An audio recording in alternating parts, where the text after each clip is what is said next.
guys, you're trying to hang your hat on some guys that capably are letting you down in a lot of ways.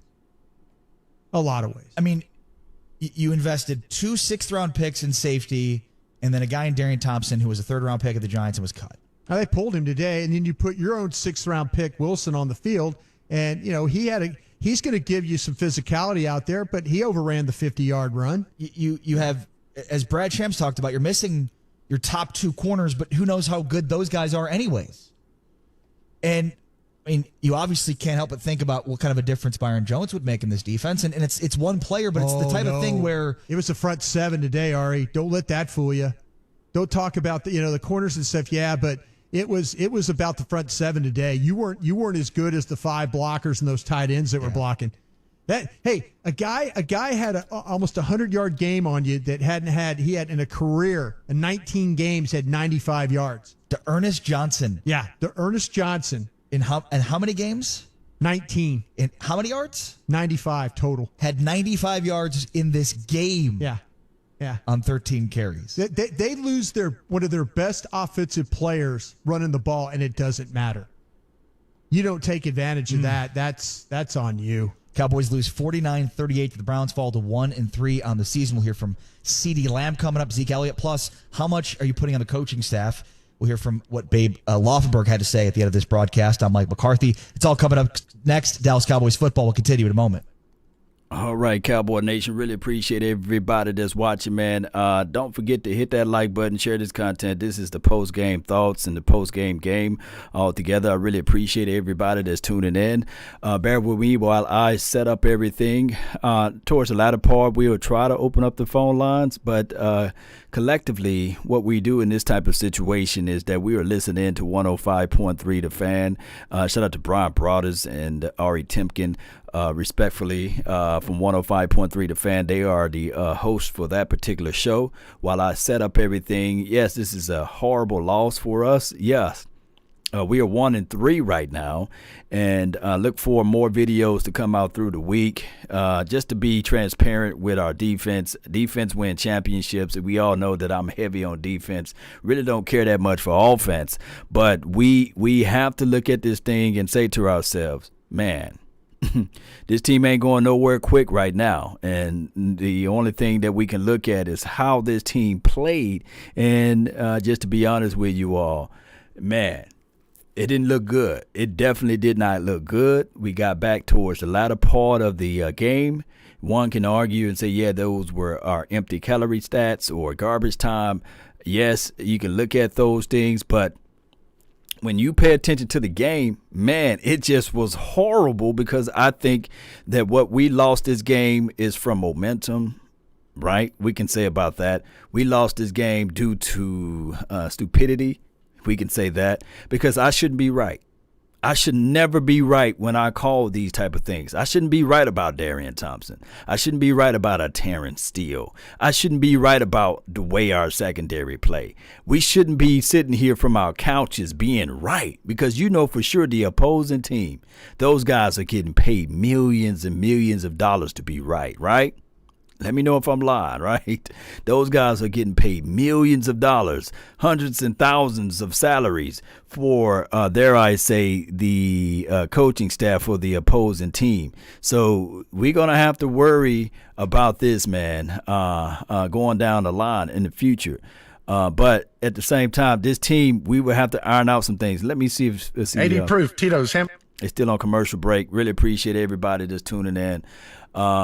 Still hit that like button, share this content. Win, lose, or draw, we here, right? We ain't going nowhere. We are not going nowhere, Cowboy Nation. Don't think that for a second we're folding up like lawn chairs. Don't think for a second that the sky is falling. Don't think for a second we're going to run into a hole here. No, because we still in the NFC East, and you know, there's still possibilities for us to elevate this thing. But right now, baby, when I tell you I hate being right, I hate being right. That's the reality of it. I hate it. And when we look around the globe, when we look at all of the other teams that's right now that's playing, they're not using excuses.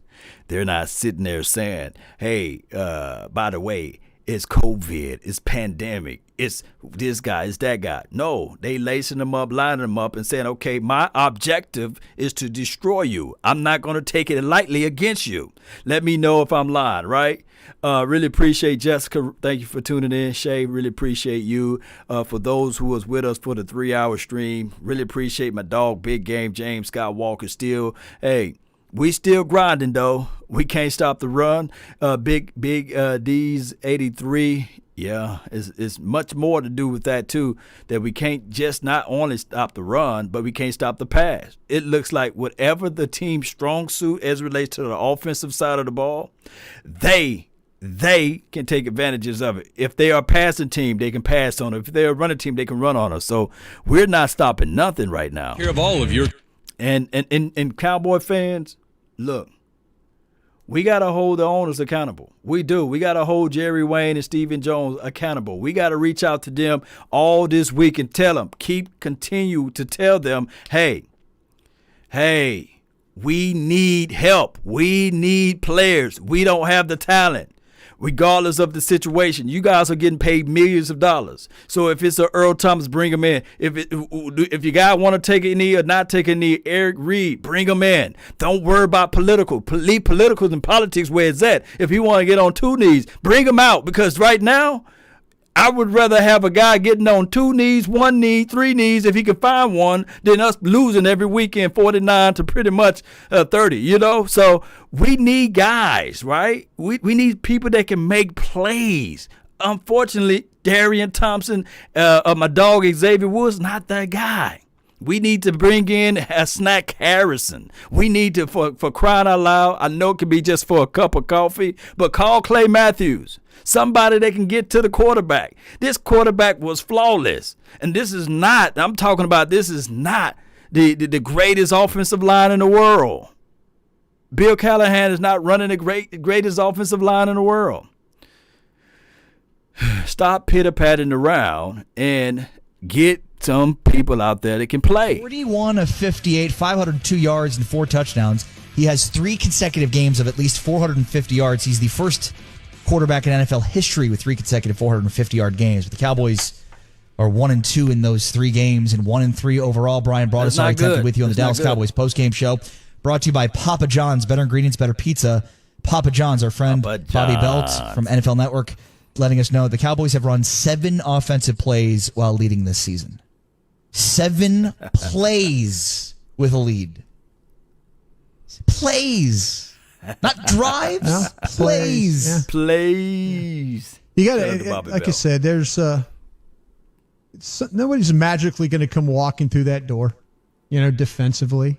Hopefully you get some guys back. Brad was talking about the linebackers. I think you miss Van Der Esch. We've seen with Jalen Smith some of the mistakes that he's made. Oh, my goodness. But it was the front 7 today. It wasn't just Jalen Smith.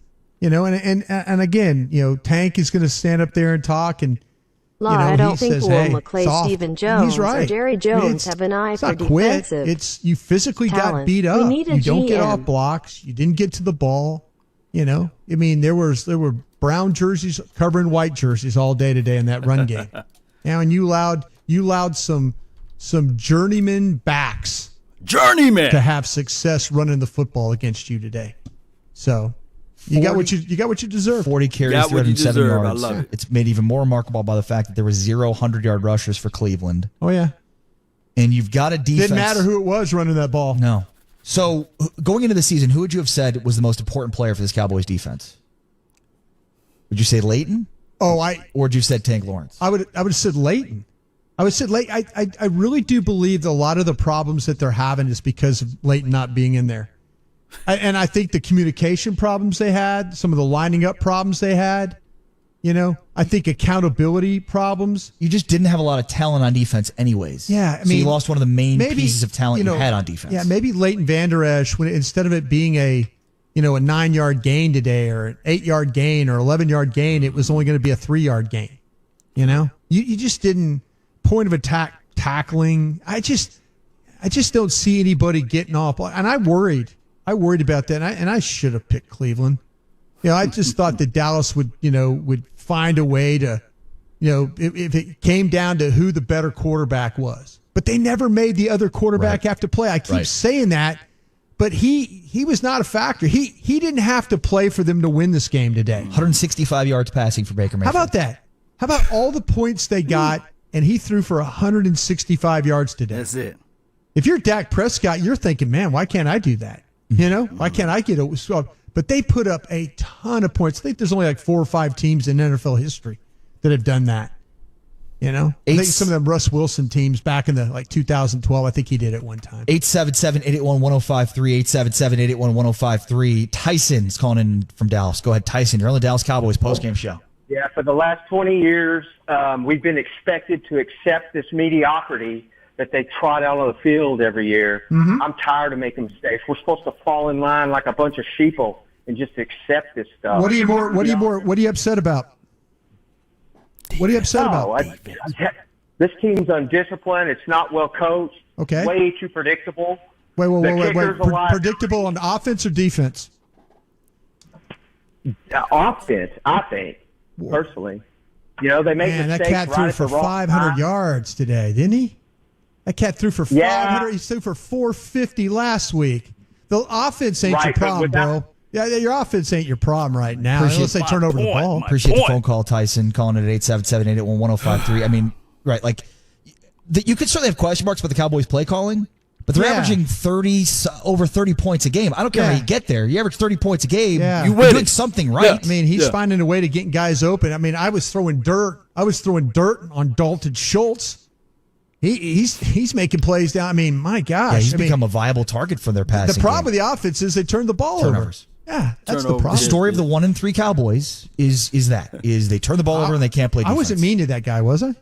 I was just asking. You're not mean. I think I'm just curious. When I know people get excited when they get on the air, but man, I mean, I don't know. I mean, I could think of other things that were problems more than predictability of offense. Right. It's a predictable offense that's scoring over 30 points a game. Sure. Let's hear from CeeDee Lamb, a Cowboys receiver, 5 for 79 and 2 touchdowns. Yeah. CeeDee, your thoughts on the start of this ball game? Zeke had talked about the slow starts you guys are having as an offense. What are your thoughts about why you guys continue to have these slow starts? Honestly, I don't really understand why, but it's definitely going to be the point of emphasis from this point on, because it's week 4 and we've been having the same problem, and we understand that. We're in the NFL. We can't just make a fourth quarter run every game like we did week 2.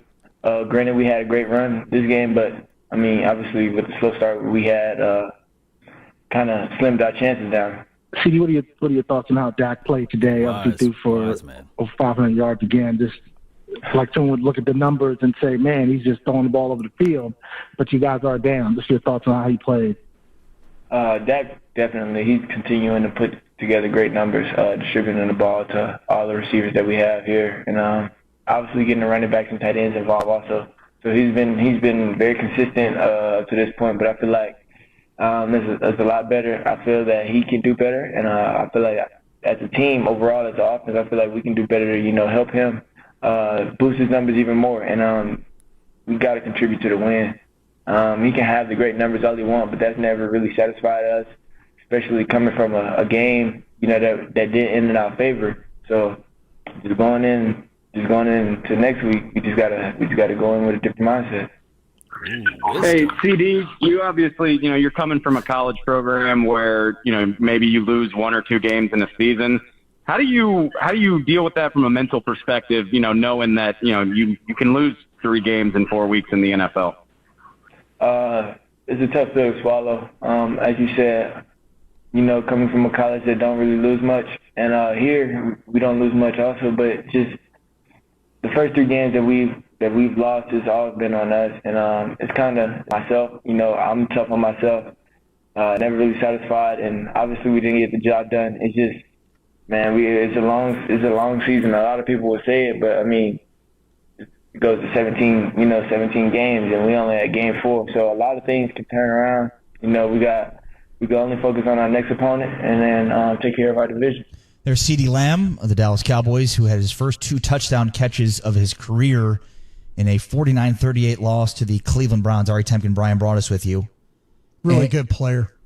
Good, tough player, I like him. I like the way he You could tell it means something to him. Guys like that come from programs that have had a lot of success. You could tell it bothers him that they ain't winning games. I like a kid like that. Yeah, they're certainly in a sea of negativity around this team at a 1-3 start. You look at their top 2 rookies this year, CeeDee Lamb and Trayvon Diggs, and Diggs has been just a tough spot. Yeah, he's been tough spot for him because he's in the secondary where they'll throw at him, they'll throw at the other guy. The safeties haven't helped. They can't get in a pass rush. They can't stop the run. You don't know where your help is coming from, if it's coming. Yeah, he's banged up. He's trying to, he's just trying to fit into what's going on, and his head's probably spinning too with all that's going on. But we talked about him. He's played in big games, and he's getting his nose bloodied, and hopefully it'll help him down the road. Cowboys 32nd in the NFL in turnover differential at -7. They are tied with Philadelphia Eagles at -7, by the way. Eagles have yet to play in Week 4. But Cowboys through 4 games, -7, and is 32nd in the NFL in turnover margin, and a big reason why they are 1-3. More on that coming up. You're listening to the Dallas Cowboys Radio Network. This football season. All right, so while they go on a commercial break, y'all see my little pet crow down there. This is the third time we see that crow there. My thing is, and I forgot that I had Jerry Wayne Jones down there pointing, but I really appreciate those who pointed that out. But neither here nor there. I'm tired of seeing that crow right there. You guys know how it goes, right? We got to stop eating this crow. Neither here nor there again. Cowboy Nation, let me know how you guys feel about this team. My thing is, it's crazy right now. It's flat out crazy. I think that CD is wise for his age, coming out there saying that, hey, this could have happened, that could have happened. This season is long, but we need to get on the thing going early.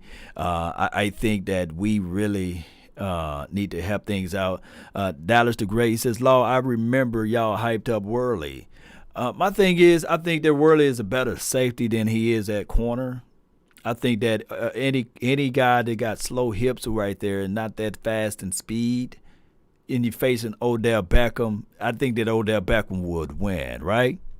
Can anybody point that out? If you got Worley versus Odell Beckham, I think that you're going to lean towards Odell Beckham versus a Worley. I think that right now the Cowboys are being foolish with personnel, and it could be that the fact that this particular coaching staff don't see what we see. Just in case in point, like I was saying, even before the season kicked off, I said, hey, number 23, he's not that guy. Number 23 is not that guy. Game 1 went by. People was coming like, well, he had 11 tackles. Game 2 went by. Oh, well, he came in the box and he hit. Game 3 went by. Well, it really wasn't, his fault because it was Wood's fault and he posed a trail and carry, but it was quarters and they were playing even when they played the soft shell look, he's still out of place and he's still focusing and looking too far down the field and not paying attention to his backside. And this is me talking from the confines, collectively speaking, from this chair, right? But we will get out here and we'll try to be, okay, this and that happened. Look, your safety play is the last line of defense. The first touchdown that was given up was from the safety play. The last line of defense from Jarvis Landry, for crying out loud, passing the ball to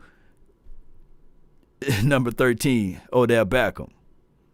We got to play smarter football. This is nothing to do with COVID. This is nothing to do with the pandemic. This is just straight up old-fashioned X's and O's. X's and O's, where your responsibility to be at on the field, what they're trying to set up. They're trying to set up the play-action plays, right? They're running the ball, and they look for the play-action. They're getting you going sideways. Jalen Smith, he's not coming down and hitting and smoking out people on his side as it relates to cutback responsibilities. They get Jalen Smith in some uncomfortable situations. Jalen Smith, vertically, he's pretty good, but sideline drag routes, he's horrible at that. And nobody's really is willing to look into the mirror and say, hey, Jalen, you playing like trash. Nobody's willing to say that because all they looking at is the guy that's got this smiley, happy-go-lucky face, and he's always swiping when plays are going good, and we love the story of Jalen Smith. We love that. That's just the reality of it. I wish I could make it and change it other ways. And just like I said, we love Antoine Woods, but let's be real about it. He's not a starter. So when I came out and said, hey, we would love to have Antwan Woods at 15 snaps, even him himself came out and said, hey, we'll see about that. Well, I'm looking for it, Antwan Woods. I'm looking for it. I know it's two-gap responsibility, but you're getting watched out, fam. They're running with the backups and third strings and fourth strings, meaning that they can go get somebody that work at Walmart, right now, or Amazon's or Uber Eats, and probably do the exact same thing with same results. I digress. Oh, my goodness. It just praise be to God that they didn't have Nick Chubb out there for the full game. Let's pause 10 seconds. Close your eyes and imagine if they had Nick Chubb out there for the entire game. The score could have been 60. 60. Thank those who making the donation to help elevate the nation. Let me read your super chats. I really appreciate all your love and adulations for this channel. Makai Ramirez says, do you think we should try to trade for a corner or a safety or a defensive tackle? This 300 yards is an embarrassing side of note. Beard, Law, fresh, looking fresh. Appreciate you, Makai. Also, Ebony Lady, I have no words for what I witnessed. That was embarrassing. It would have been a different story if this game was in Cleveland, right? This game was at home. Ford. This game was at home, not a away game. This was a home game. And we exhibit and exude and put that out there, and we as Cowboys fans supposed to digest that? Call me crazy, but that's not football right there. That's not what you bring in. Even if you're the new defensive coordinator, that's not what I want to see you kicking over some trash cans right now. I want to see you get into the faces and get into these people and say, okay, missing Simons is not the answer. Got them in, and then within 3, after being down 41-14 with 12:30 to go in the game. Yeah, tip of the cap to Kellen Moore and the offensive staff for having some creative 2-point plays ready. By the way, 2-point play, it worked this those time. are things that aren't easy. Usually, and one of the great things when we got to Mike Fisher and myself got to watch training camp practices as well as you see them practicing those things. It wasn't just like, okay, give me your best 2-point play, and you might have 1 or 2 of those. They had 4 or 5 of them ready to go there. So good job with Kellen and them in a difficult situation, at least in converting on those. They needed every one of them, and unfortunately though it didn't turn into a win, but they did have the plans and the execution ready for them. Elsewhere around the NFC East, just to get you caught up on the NFC East, the Ravens over the Washington football team 31-17, meaning Washington is 1-3 on the year. Same record as the Cowboys. Tied for first place. The Giants trail the Rams on the road 10-6 in a close one nearing halftime. They're 0-3. So when they could be in the Washington-Dallas party for first place. And then, of course, the Eagles playing this evening on Sunday Night Football against the 49ers. So a win by the 49ers tonight, and Cowboys are still in first place in the NFC East. Yeah, win by the Eagles, and they're in first place at 1-2-1, right? So right. This is you don't. Let's be honest, Ari. You don't want to be a team that wins this thing 7-9 or some stupid thing like that. I mean, it's a win, it gets you in, and all that, but man, you want to be able to fix some of these things. This is the Dallas Cowboys. They hang banners, they haven't been to an NFC Championship game in over 2 decades. 95, 3 decades. Yeah. So you're right. I mean, the idea of, they can still win the NFC East, of course. Yeah. But at this point, it's been almost 3 decades since this team has been in the NFC Championship game. Yeah. That's what matters. That's exactly what matters. You're absolutely right about that. 877-881-1053. 877-881-1053. Tony is calling in from Dallas. Go ahead, Tony. Romo, you're on the Dallas Cowboys baby. Radio Network. After taking my call, I'm a lifelong Cowboy fan, guys, and I just made an observation. I've been realizing this for a couple years now. I know this is kind of because today's win or today's loss, shall I say, was a lot going on.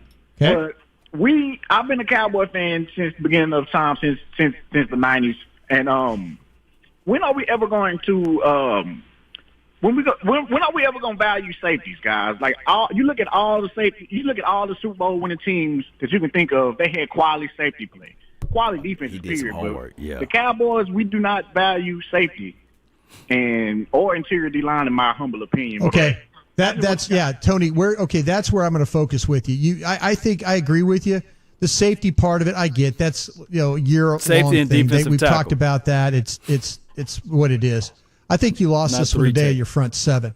That's where I think that Is Tristan Hill good enough? Is Don Terry Poe washed out? Is, what's going on with Neville Gallimore? Why can't he be active? I think the questions to me are about the defensive line today and the linebackers. The safety stuff, you're just going to keep beating your head against the wall. Okay?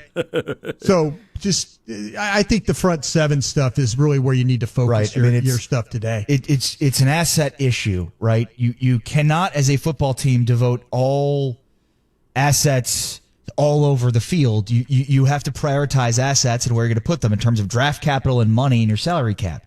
The Cowboys have put the majority of their assets, whether it be through the draft or against the salary cap, on defense in their defensive line and in their front seven. Well, yeah, at the left defensive end with Lawrence, and but they've also, second round picks. Tristan Hill, that's what they put. Yes, Jalen Smith. I see where you're going. Leighton Vander Esch. Yeah. They put all of their assets, whether it be money and draft capital, into that front seven. Right. So that's where they have to be better because they don't have anything in their back end of their defense. I'm saying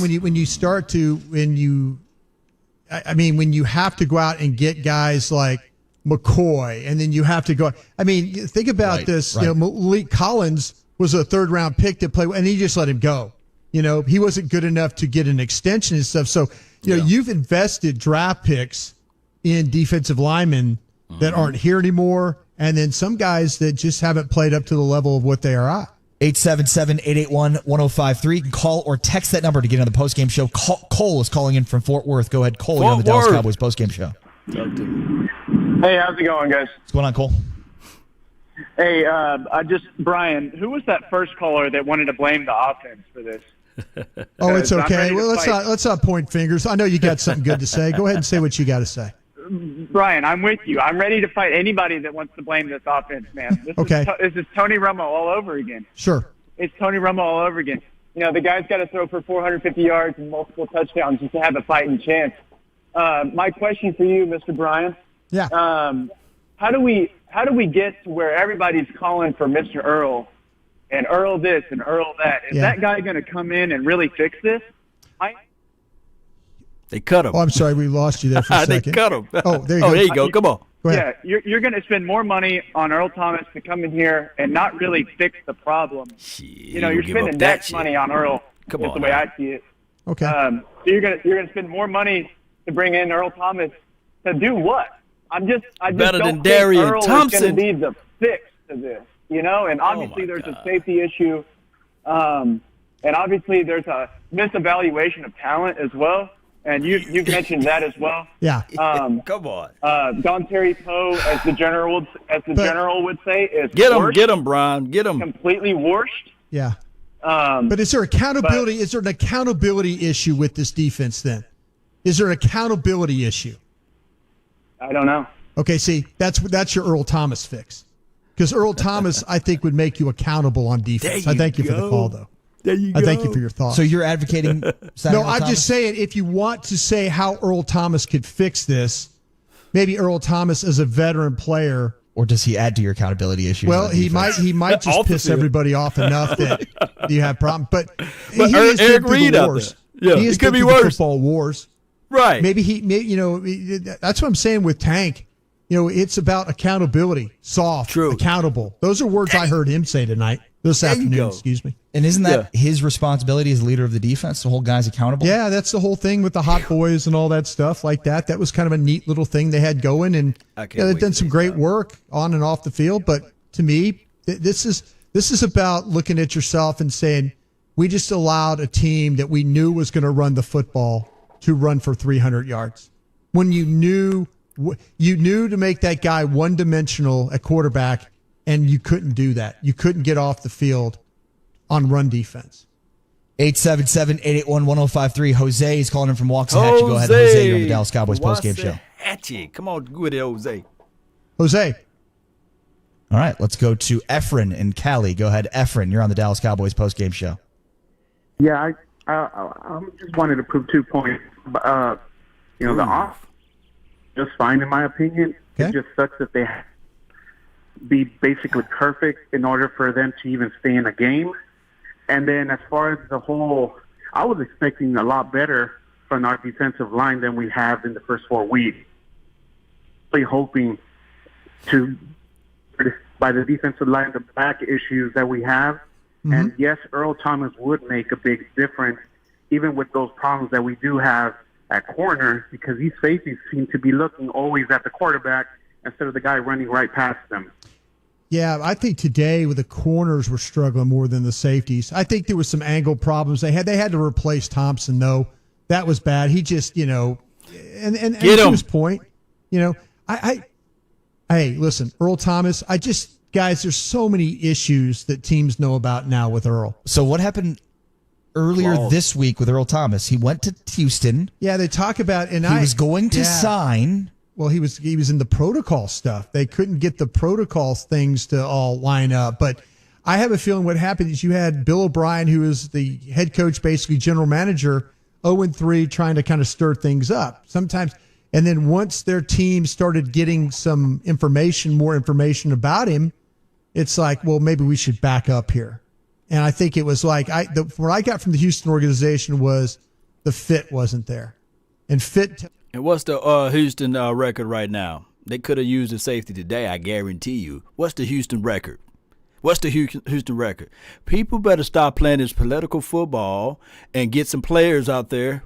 We winless in Texas right now. Based on what's obvious information about this guy's current situation, his current status, right? If this guy has in fact in these last several weeks got his off the field stuff taken care of, I think you absolutely have to consider him. Will they? Probably not.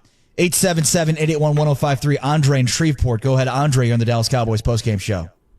Hey, guys. How y'all doing? What's going on, Andre? All right. Hey, I just wanted to go old school. You win the football game, the line of scrimmage. I mean, call names like Nate Newton, Kevin Gogan, Eric Williams, Charles Haley, Leon Lett, why Jimmy Johnson, the number one pick on Russell Miller. You dominate the line of scrimmage, and, you dictate what's going on. You stop the run. I love this caller. And you can get almost any defensive back. The quarterback can't throw laying on the ground. You got to get physical up front. They playing like they practice, like lackadaisy. So offense is not much of the problem. A few fumbles, interceptions here and there. That's going to come with football. But defensively, you got to stop somebody. You done gave up 30, 40 points in the first 3 games. Yeah. I mean, this team's obviously bad up front on both sides of the football. Yeah, the problem is, okay, but it's in this day and age, and I could hear Jeff Kavanaugh and Gavin Dawson, if they're listening, just kind of shaking their heads or see them shaking their heads about, throwing the ball. And, it couldn't be about the pass rush. It couldn't get any pass rush. It's rare, and it's rare that you play a team that is as physical as the Cleveland Browns are. And they're going to run the ball. This was the first big test for them to have to deal with somebody that was going to line up and do it. Now, I have a feeling what's going to happen is teams are going to look at their run defense and say, you know what, maybe we should try and run the ball too. Now, next week they'll play the Giants, and they don't have Saquon Barkley. And that in itself you probably need to be worried about a little bit. I mean, if he was in the lineup. But, man, I'll tell you what, they don't rush the passer well. They're not physical enough against the run, and they turn the ball over. And the offense turns the ball over. Look, their offense is great. Oh, well, I'm talking on the defensive side, and you don't cover well enough. So they're bad on 3 different levels right now, is where they're at. And look, the offense is great, but the offense is not blameless in this. Hey, before they go into more further evaluations of that, let me just chime in. We do have the Baltimore Ravens on our schedule, right? Can somebody let me know, do we have the Baltimore Ravens on our schedule? Oh, we do have, dare I say, the 49ers on our schedule. Don't they? What they do that the Browns can't do, right? Let me know if they can run the rock. Let me know. We got to figure out a way to stop the bleeding as it relates to running the ball. They're going to have to stop that because play action opened up so many things. That last caller, man, he was 1,000% right. Get back to old school football. If we had a better offensive line, the front 5, or what have you, I think that fumble wouldn't have occurred, especially with Dak Prescott. That fumble wouldn't occur. Terrence, Steele, we knew. Hey, what are our chances with these Terrences, man? Every time we get a Terrence on our team, boy, they kind of mess up sometimes. Nevertheless, we got to figure out a way to never, ever put Terrence Steele back out there again. We can't. And on top of that, we got to figure this thing out. We can't be right as fans as relates to the secondary help. We can't be right. They go on a commercial break. So my thing is, that was a good caller, man. Let me know if you guys feel the same way. That was a damn good caller. Shout out to Coach, man. I saw you make the donation earlier. The phone lines will be open as soon as they get off. And 434 Coach, when we going to talk about Cooper and looking interested on the second on too many plays? It happened too often, way too often. I know that the D is terrible. We obviously we're not fixing that right there. All right, so that's Coach 434 Coach, man. I can't wait to have you when you call in or what have you. My thing is this right here, Cowboy Nation. When we think about it, when we really think about it, Amari Cooper, man, what is going on with Amari Cooper? Can somebody tell me, please? Can somebody tell me, please, what's going on with Amari Cooper? Is it the poke chop sideburns? Is it too much of time out there on the field? Is it lack of emotions? Is it lack of motivation? Because I think I heard somewhere on the excerpt that one of the people printed out or tweeted out that this right here, that good old Amari Cooper said, yeah, it was on me. I led up off that route. You can't do that. Maybe if it was an outside pass on the outside shoulder on an quick out, maybe you can let up from there if the ball is too far out of bounds. But even Coach did say, I better have you jumping for the ball. What are we doing? Think about it. Everybody that we paid all of that money, we paid Jalen Smith all of them coins, right? He's not showing up. We paid Anthony Get Down Brown. He's hurt. You know, and I can't blame him that he hurt, but he's not being productive, basically. We paid D-Law. We trying to still see where he's at as an APB alert out for him. Oh, we paid Elijah Collins, and I don't know whether or not he was hurt before the wreck or after the wreck, but reports were showing that he was hurt before the wreck, and then the wreck occurred. Yes. Oh, my goodness. And this was a home game. It would have been a different story if this was a away game. We was looking like this. Jerry Wayne Jones. Let me put him back up here on this. Let me put him on here right quick. Let me see if I can put him right. Get out the way, Crow. Get out the way. Jerry Wayne Jones. Get your damn act together. We need something. We need something, Jerry. We do.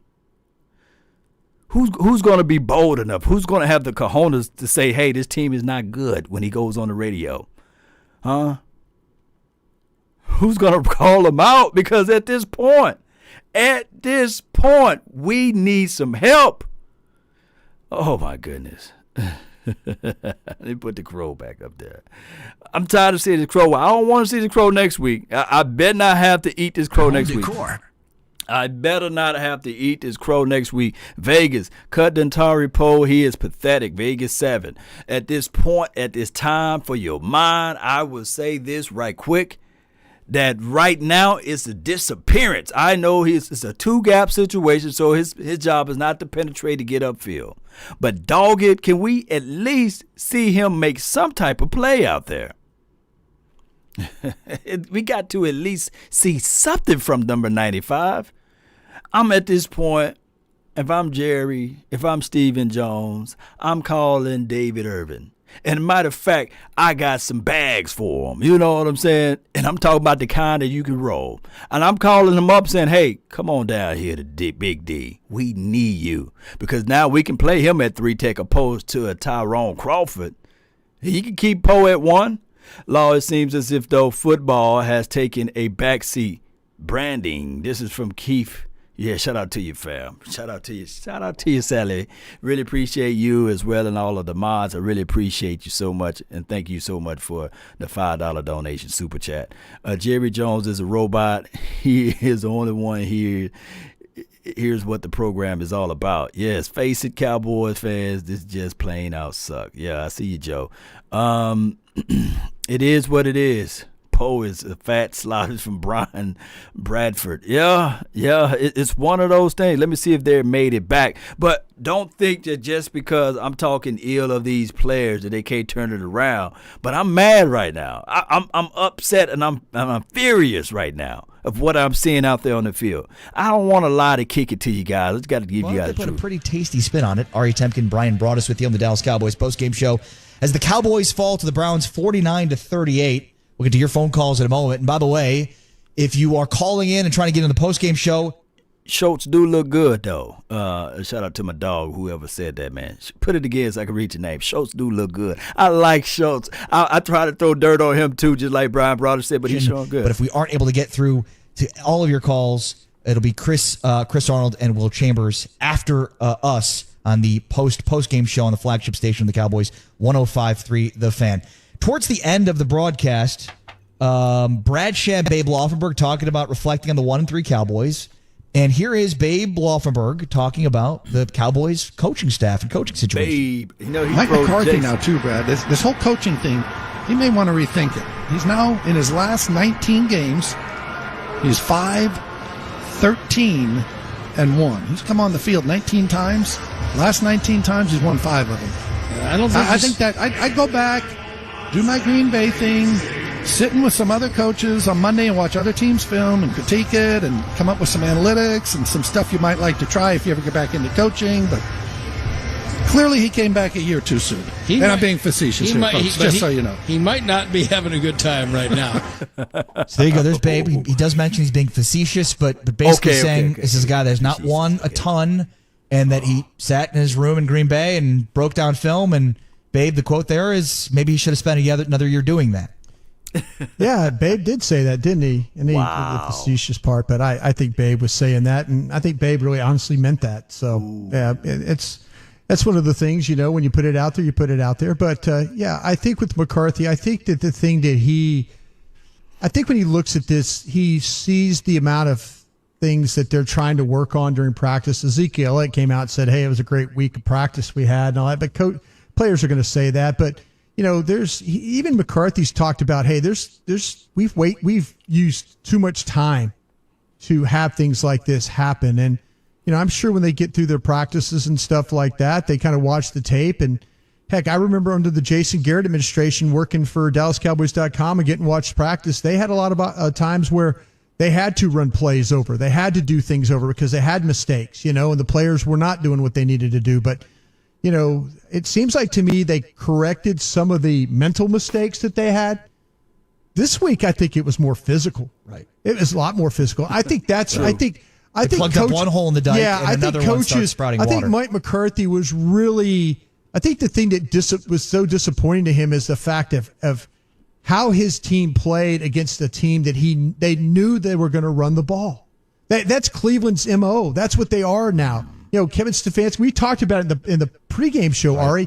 Last year, Minnesota, what did they do? They had the most rushes against the Cowboys, and that was last year with him at Minnesota calling plays. So you knew that was how they were going to protect. They've learned now how to protect Baker Mayfield. Don't let him play in the game unless he has to. It's the waggles, it's the boots, it's the simple throws and stuff like that. They figured out how to win with him, and they've got a defense that does get turnovers. They've got a guy that rushes the passer and affects the pocket. This is the third straight game now for Myles Garrett where I've seen him and coming through and knocking the ball out of a quarterback's hands. How much do you put? But this is. I think Mike McCarthy, to base real quick. I'm sorry, I get long-winded at times. It's good. But to me, this is where I think Mike McCarthy is disappointed because he thinks this team should be different. This team, when I took this team over, I thought that they weren't going to have these issues. I thought, offensively would be fine. Defensively, we've got some help. But he didn't feel like that. I bet you he didn't feel about the turnovers and then the lack of physicality which they played with today. The idea of new coaching staff, new schemes, it takes time. That excuse to me. That's a new scheme they're running at Cleveland. Right. Right. That's a new defensive coordinator. And if it's too much for excuses, your team, then you've tried to do too much during an offseason where you don't have mini camps and OTAs and training camp. Paring it down in this one today was not the factor. Just getting off blocks was the factor today. That's not a scheme thing. It's not a scheme thing. That's just you extending your hands, controlling the line of scrimmage, and not getting turned sideways or not getting washed up the field and having gaping holes in your defense. I mean, there were brown jerseys all over white jerseys today. I trust me, when you folks go back and watch Game Pass, by the way, everybody should do that. Please try. It's worth your time. Preach. Go back and watch the All 22, and you're going to be surprised how many guys in seal brown were all over the guys in white today. 877-881-1053, 877-881-1053. Let's talk with Chip in New Mexico. Go ahead, Chip. You're on the Dallas Cowboys postgame show. Hey, guys. There's no way I can blame the offense for this 4-game collapse. The turnovers, sir? Turnovers hurt. Okay. I understand turnovers hurt. That doesn't mean the defense has to let them score every time. And the problem with this defense, I watch them, and I run the tape back on the DVR. I just don't see any skill level as far as knowing where they're supposed to be on the football field and what they're looking at. I mean, you look at Mike Nolan's record the last 3 years in Atlanta. He's 24, 27, and ranked last in the league. Yeah, really bad personnel there too, sir. Really bad personnel with Atlanta at that time. And the personnel here is what? It's bad right now. Yeah, it is. He got him, though. He got you, bro. You can't look that bad. Bad. You can. Yeah. No, you can look bad. You saw it today. You've seen it the last several weeks. Yeah. Exactly. It's a trend. It's every week. This offense has to score 38 points a game, even to have a shot. And not turn over the ball. Yeah. Exactly. Appreciate the phone call, Chip. 36.5 is the number they have to score to. 37. Yeah. No. 37. They're getting 36.5 points a game defensively. Chip's not wrong. I mean, they could stop them. But when you physically, we saw it today. We've seen this team lose several ways. We've seen them not understand what they're doing, and we've seen them now just physically get beat up. So they really are what they are. You know, I do think they miss Van Der Esch. I do. I just feel like that him there at linebacker, and Joe Thomas, I love you. I really do. You play hard. Joe Thomas played today. Van Der Esch is so much better player taking things on and making tackles at the point of attack where you need to. Don't window dress it, Brian Brothers. Don't window dress it.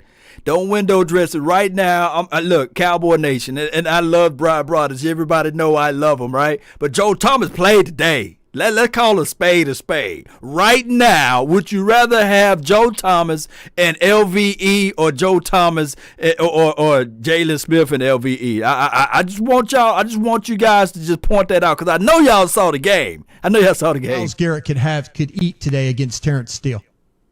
That's what that was all about. 877-881-1053, and eventually the Cowboys made the switch with Brandon Knight. But again, you could argue that the game was lost at that point. Oh, sure it was. Yeah. By the sack fumble. You're asking an undrafted free agent in Terrence Steele without any mini camps, preseason games, to go out there and go up against a pass rusher that's averaging nearly a sack a game played in his NFL career. Yeah, I was told on Friday though, hey, why isn't Connor McGovern playing? Well, he's a rookie, he has to learn. It's his rookie year, and I'm like, what about you had a high second round grade on Connor McGovern, and now you're starting with an undrafted rookie at right tackle. I don't need to hear that.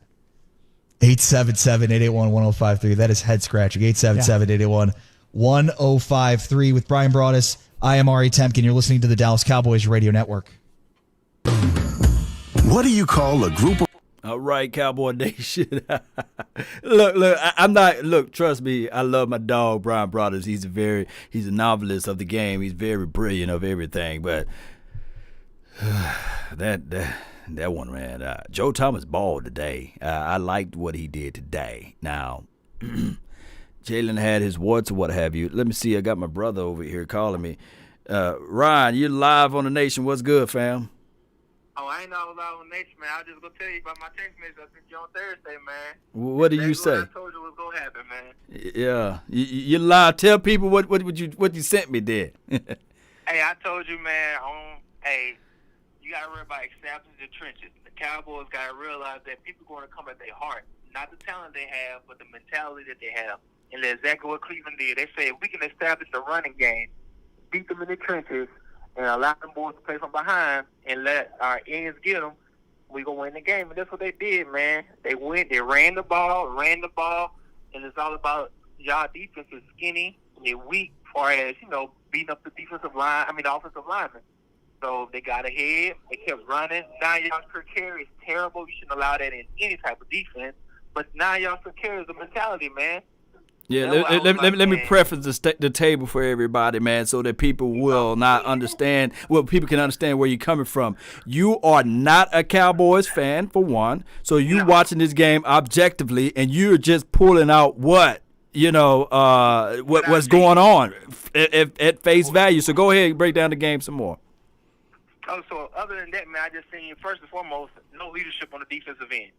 None whatsoever. And everybody is kind of banking on Dallas offense, whereas they need leaders on all three levels: D-line, linebacker, and the secondary. You don't see nobody who's out there that you can see that commands the defense. That's where your mentality comes from. So if you don't have nobody out there on all three levels that's commanding the defense to get in line, get in order, and get where you need to be, as far as calling out plays and make sure everybody's where they need to be, you're going to see all those holes. And you can tell from the linebacker position, wherever, when you can't stop the run, your linebackers they don't know how to call out plays. And it's right there in front of your play, right there in front of your face. You don't see it at all. So no one calling out assignments properly. No one is stopping gaps. I mean, you getting 3-4 yards before someone even touch you. And then when the secondary touch them, they drag them for another 3 yards. And like I said, I think that money, them boys want all that big money. I don't think they should have gave them that money. They should have let them boys walk to another team and say, that's fine. I'm going to be like Bill Belichick. If you want all that money, go. Jamie Collins, go. Go ahead, go somewhere else. You're replaceable, because the mentality of this team is going to be do your job. Do your job. I don't care how much money you make. You come in and you got a job to do. If you ain't doing your job, you can go on about your business. Yeah, man. You speaking too much truth over here, man. And look, I love your boy Amari Cooper can catch. Y'all offense ain't the issue. I mean, y'all offense is part of the issue because y'all too pass dominant. But I think money's circumventing towards the offensive line, running the game, and the defensive line to stop the teams from running down y'all throat is going to help y'all with time of possession. Time of possession is the key factor for y'all. Time of possession and turnover. I bet you right now, you probably over the last 3 years, the games that y'all have on time of possession and turnovers, I bet you right now y'all probably won 75% of them games. Yeah. And I don't even know y'all like that. Damn. People in the comment box said, preach, man, preach. So how can we fix this, man, from the outside looking in, right? How can we fix this? That's what everybody want to know. Outside looking in, man, I think how you fix that is it's going to have to come from the inside of a man. You got to go to their heart, man. See, when you play with the Cowboys, one thing you get the lights and you get the fanfare. You got to tell them boys, hey, man, do y'all love the game or do you love what comes with the star? Boy. Point blank, period. Oh, my goodness, right now, That's man. That's what's going to have to start from. You know Oh, my goodness. So you got to look, somebody going to have to be in that locker room. Well, y'all got to get somebody in that locker room and be like, all right, forget what look, take the star off our helmet. Right. What about the love of the game? You see what I'm saying? And that's going to have to start with the mentality. Somebody got to go in there, punch somebody in the head. Y'all got to hear some fights. Y'all got to hear some rumblings about, oh, there's some disturbance going on in the Cowboys. Yes. You got to get the pretty boys out of there. Point blank, period. Y'all you too pretty. You know what I'm saying? Y'all don't want to get your nose busted. Y'all don't want to play gritty, dirty, grimy. We need some grimers. We need some people out there that really about their life. And so y'all might have to cut a D-Law to let the other people who ain't got their check yet know what? You dispensable. I don't care how much money you got. If you ain't going to come in here and do what your paycheck tell you what you should be doing, you gone. This ain't your daddy's Cowboys no more. We're getting y'all up out of here. Oh, my goodness. From the outside of the star, inside telling people what to do. That's what I'm talking about, Rod. Man, you laid it down, man. Hey, what you say, man? Hey, man. Ain't nothing but space and opportunity on that field, bro. Space and opportunity, man. Ain't nothing but space and opportunity, man. And them boys out there, they placating, man. Oh, my goodness. Ain't no way somebody gonna sit here and tell me. I hear some of your boys ain't gonna call their name out, talking about the off season and trying to adapt to the new system. Bruh, I just seen. Look, It's teams. Everybody got it down. That can't be your excuse right now. You know what I'm saying? I just seen people who walked off, ain't playing because of COVID-19. Some teams that had 5, 6, 7 players ain't playing right now. Come on. Yeah. Oh my God. Hey, it's a mentality, man. So whoever y'all D-line coach is, y'all linebacker coach, y'all secondary coach, they need to have their separate meetings. The players need to have a meeting, and y'all need to put some boys on the bench. Whoever getting paid that big money, if y'all out, what they not points a game?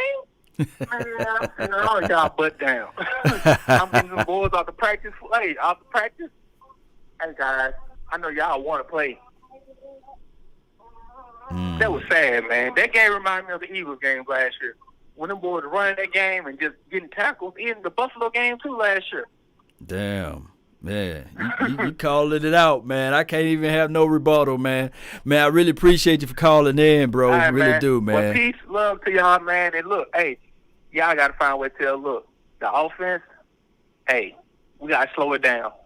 Slow it down. Complimentary football. Slow it down. Yeah, can't get the hey, ball y'all back. y'all a great three-point shooting team. Y'all remind me of the Houston Rockets. Boy, they see threes. When they all on board, them they'll just shoot 23s a game. Yeah. But y'all don't like twos. All right, hey, man. Chris, Go ahead. Hey, I'm gonna get y'all the phone. I got the phone real quick. Hey, you know what 2-pointers do? What they do? They make you go to the foul, man. Foul. You know what fouls do? Slow the game down and get your good players out the game. That's what y'all need to do on offense. Run the ball, get y'all tools, get the other player, defensive end, and linebackers tired, worry about the game, win the game that way. Smash mouth football, point blank period. All right, man. Y'all have a good one, man. Salute, bro. The outsider, man. He called in and laid some information for the nation down, man. I got no rebuttal, man. I definitely don't, especially. Favorite electronic games more than I got no rebuttals, man. Oh, my goodness, man. Oh. I'm going to read some of your comments about his thoughts. Convert turnovers. Yes, we need to get turnovers. Cowboys always have the Brighton Cowboys, this is from Chico. Cowboys always know how to brighten my day as an Eagle fan. Oh, my goodness. Hey, y'all got to play tonight, do y'all? Do the Eagles play tonight, right? Or they on right now? Let me know. Those 2 turnovers in this game, one from Dak, one from yourself, on back-to-back possessions. How did that mess up the game for you guys a little bit? I mean, it's terrible to turn over the ball. That sounds like Ezekiel. Turn over too much. Me, myself specifically, just have more focus. He talking like he played. But, I mean, anytime you give the ball, momentum, and then 2 back is never good. What are your thoughts on what is McCarthy's message to you guys after a 1-3 start? We got to figure this thing out. We got to figure out how to find some confidence. We got to figure out just how to come out hotter. I mean, we're not coming out with enough confidence at the beginning of the game, and it's showing. How do you feel about that fourth quarter there? It looked like you guys were rallying there. Dak put up a lot of numbers. Just your thoughts on that fourth quarter. I mean, everyone in the locker room fought at the end and never giving up, and just got to figure out how to get shit together for next week. Zeke, what kind of challenge does Myles Garrett present trying to pick him up when he's coming off the edge the way he did today? I mean, he's a big, strong, fast athlete. He's a great rusher off the edge. He's pretty solid against the run too. You got to know where he is. He made some big plays today. You've been in a lot of games in your career. Is this the most frustrated you've been as a professional? Close. Is it just the fact that the starts are frustrating you, knowing that the type of offense you have and how good you guys can possibly be? Is that the frustrating part? Yeah, that's the frustrating part. Just how we're starting, and then just seeing how well we're playing towards the end, and man, I'm finna turn Ezekiel Elliott off. Come out from the jump and bring that same energy. Ezekiel Elliott. Zeke Elliott. We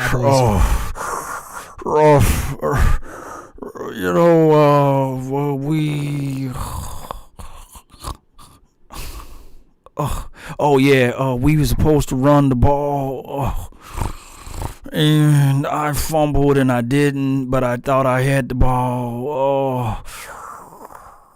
I'm like, well, who's sucking Ezekiel Elliott off right now? What's going on with him, man? Talking to the mic, man. God dog, man. You graduated from Ohio State.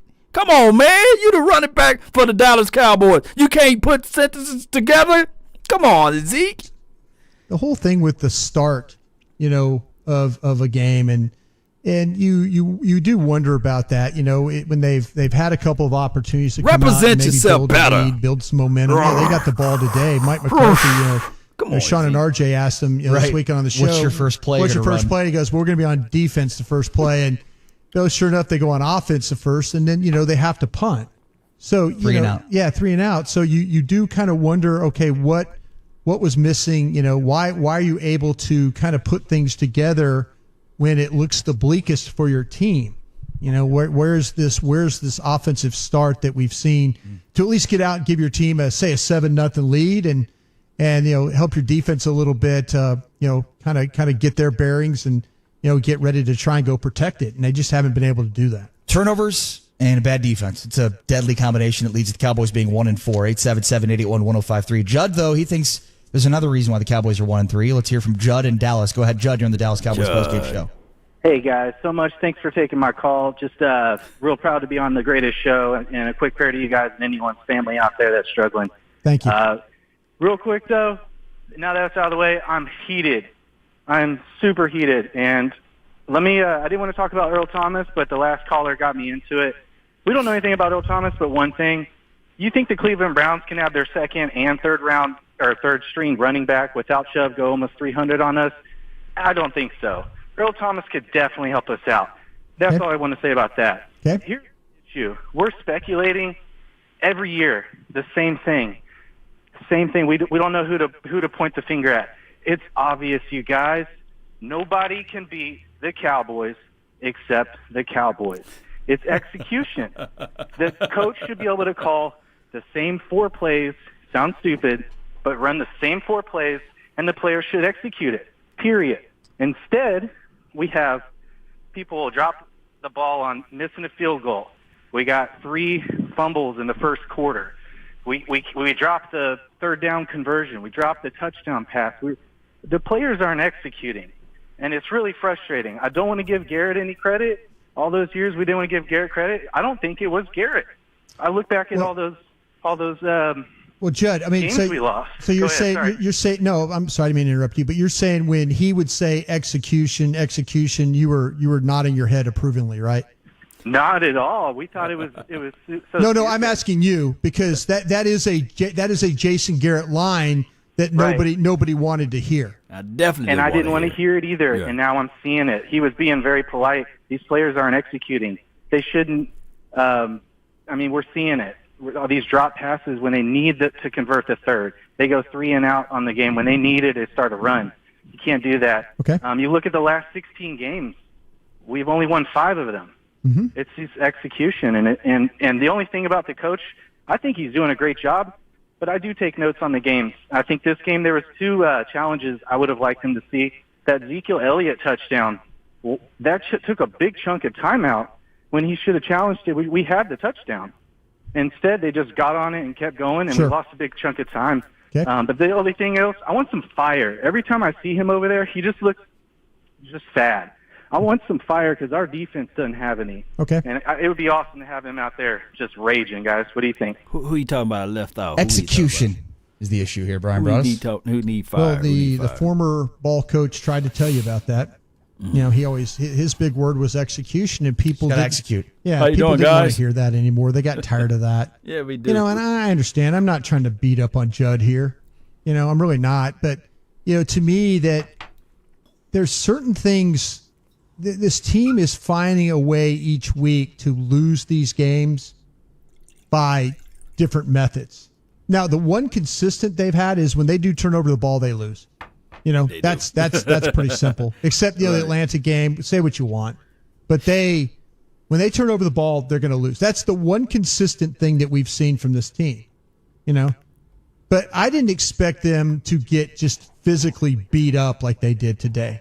And I don't know if that's execution more than it is like your desire not to have it happen. And I don't think it's quit because they came back. They came back in that game. I don't think it was quit. I just think that Cleveland, you knew, and I keep saying this. This is my word that I keep using, but you knew that they were going to run the football. That was they're going to be how they were going to attack you was running that ball. And you were not physical enough with them. That's the biggest problem that I have from this thing. Because this game was lost because of that. It was lost because of the physicality that you didn't show. Mm-hmm. And if my little brother just called and said, I think Mike McCarthy, if you ask him tomorrow, about this team, when they ask him, when he has a chance to sit down to watch the film, the first thing he's going to talk about is the lack of physicality what they had.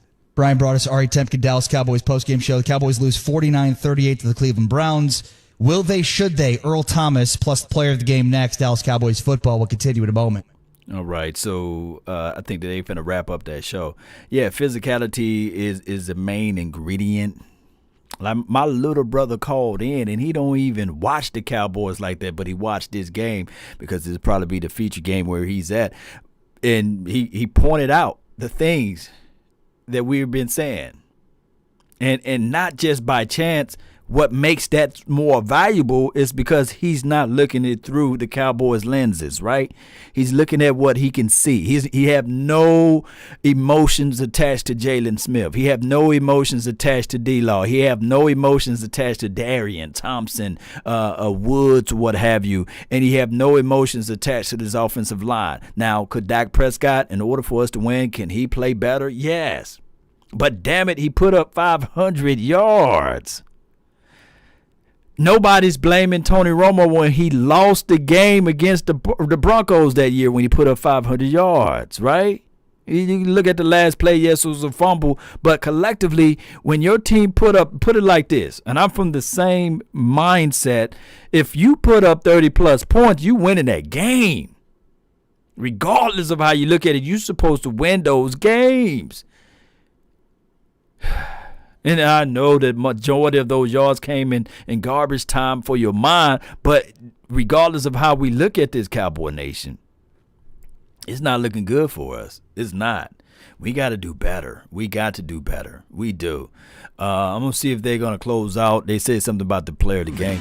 And I'll tune back in, and then we'll open up our phone lines, and I'll give you guys a quick minute for,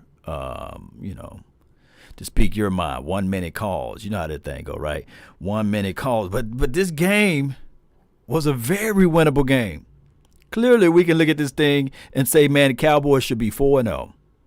Or we can look at this thing and say the Cowboys should be 0-4. That's the craziest thing. So we are in every game. We are. But come next weekend when we play against the Giants, and if they somehow walk up in here and put up 30-plus points and win, man, you talking about some furniture going to be rearranged. Y'all never seen me mad, but I'm going to get pissed off and mad and angry and upset if they don't change anything. I can take the fact that, yes, this team can make some mental errors on the offense, but it shouldn't be that devastating, whereas you make two mental mistakes and the other team put up 40.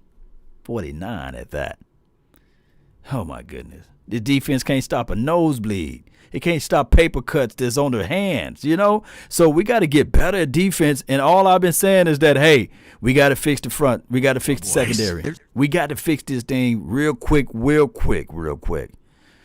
Brian Bradford is with 41-38. Not garbage stats. Yeah, shout out to you, man, for that. But the Browns scored 31st. Yeah, Crawford, I agree with you on that.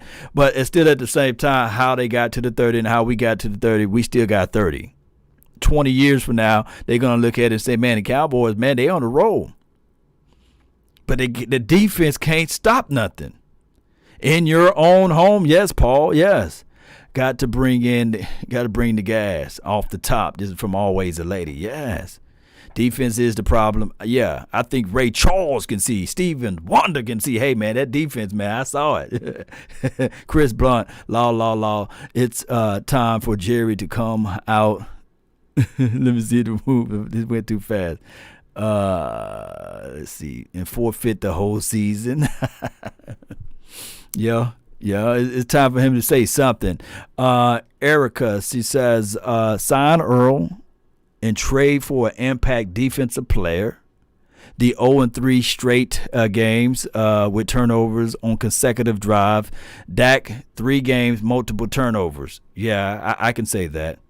Now, I believe in this right here. Let me see. Let me pull this up. Better. Oh, well. They're still on commercial. The propensity, if you run out in the streets, if you play in the streets, there's a higher chance, the propensity to actually get hit by a car, right?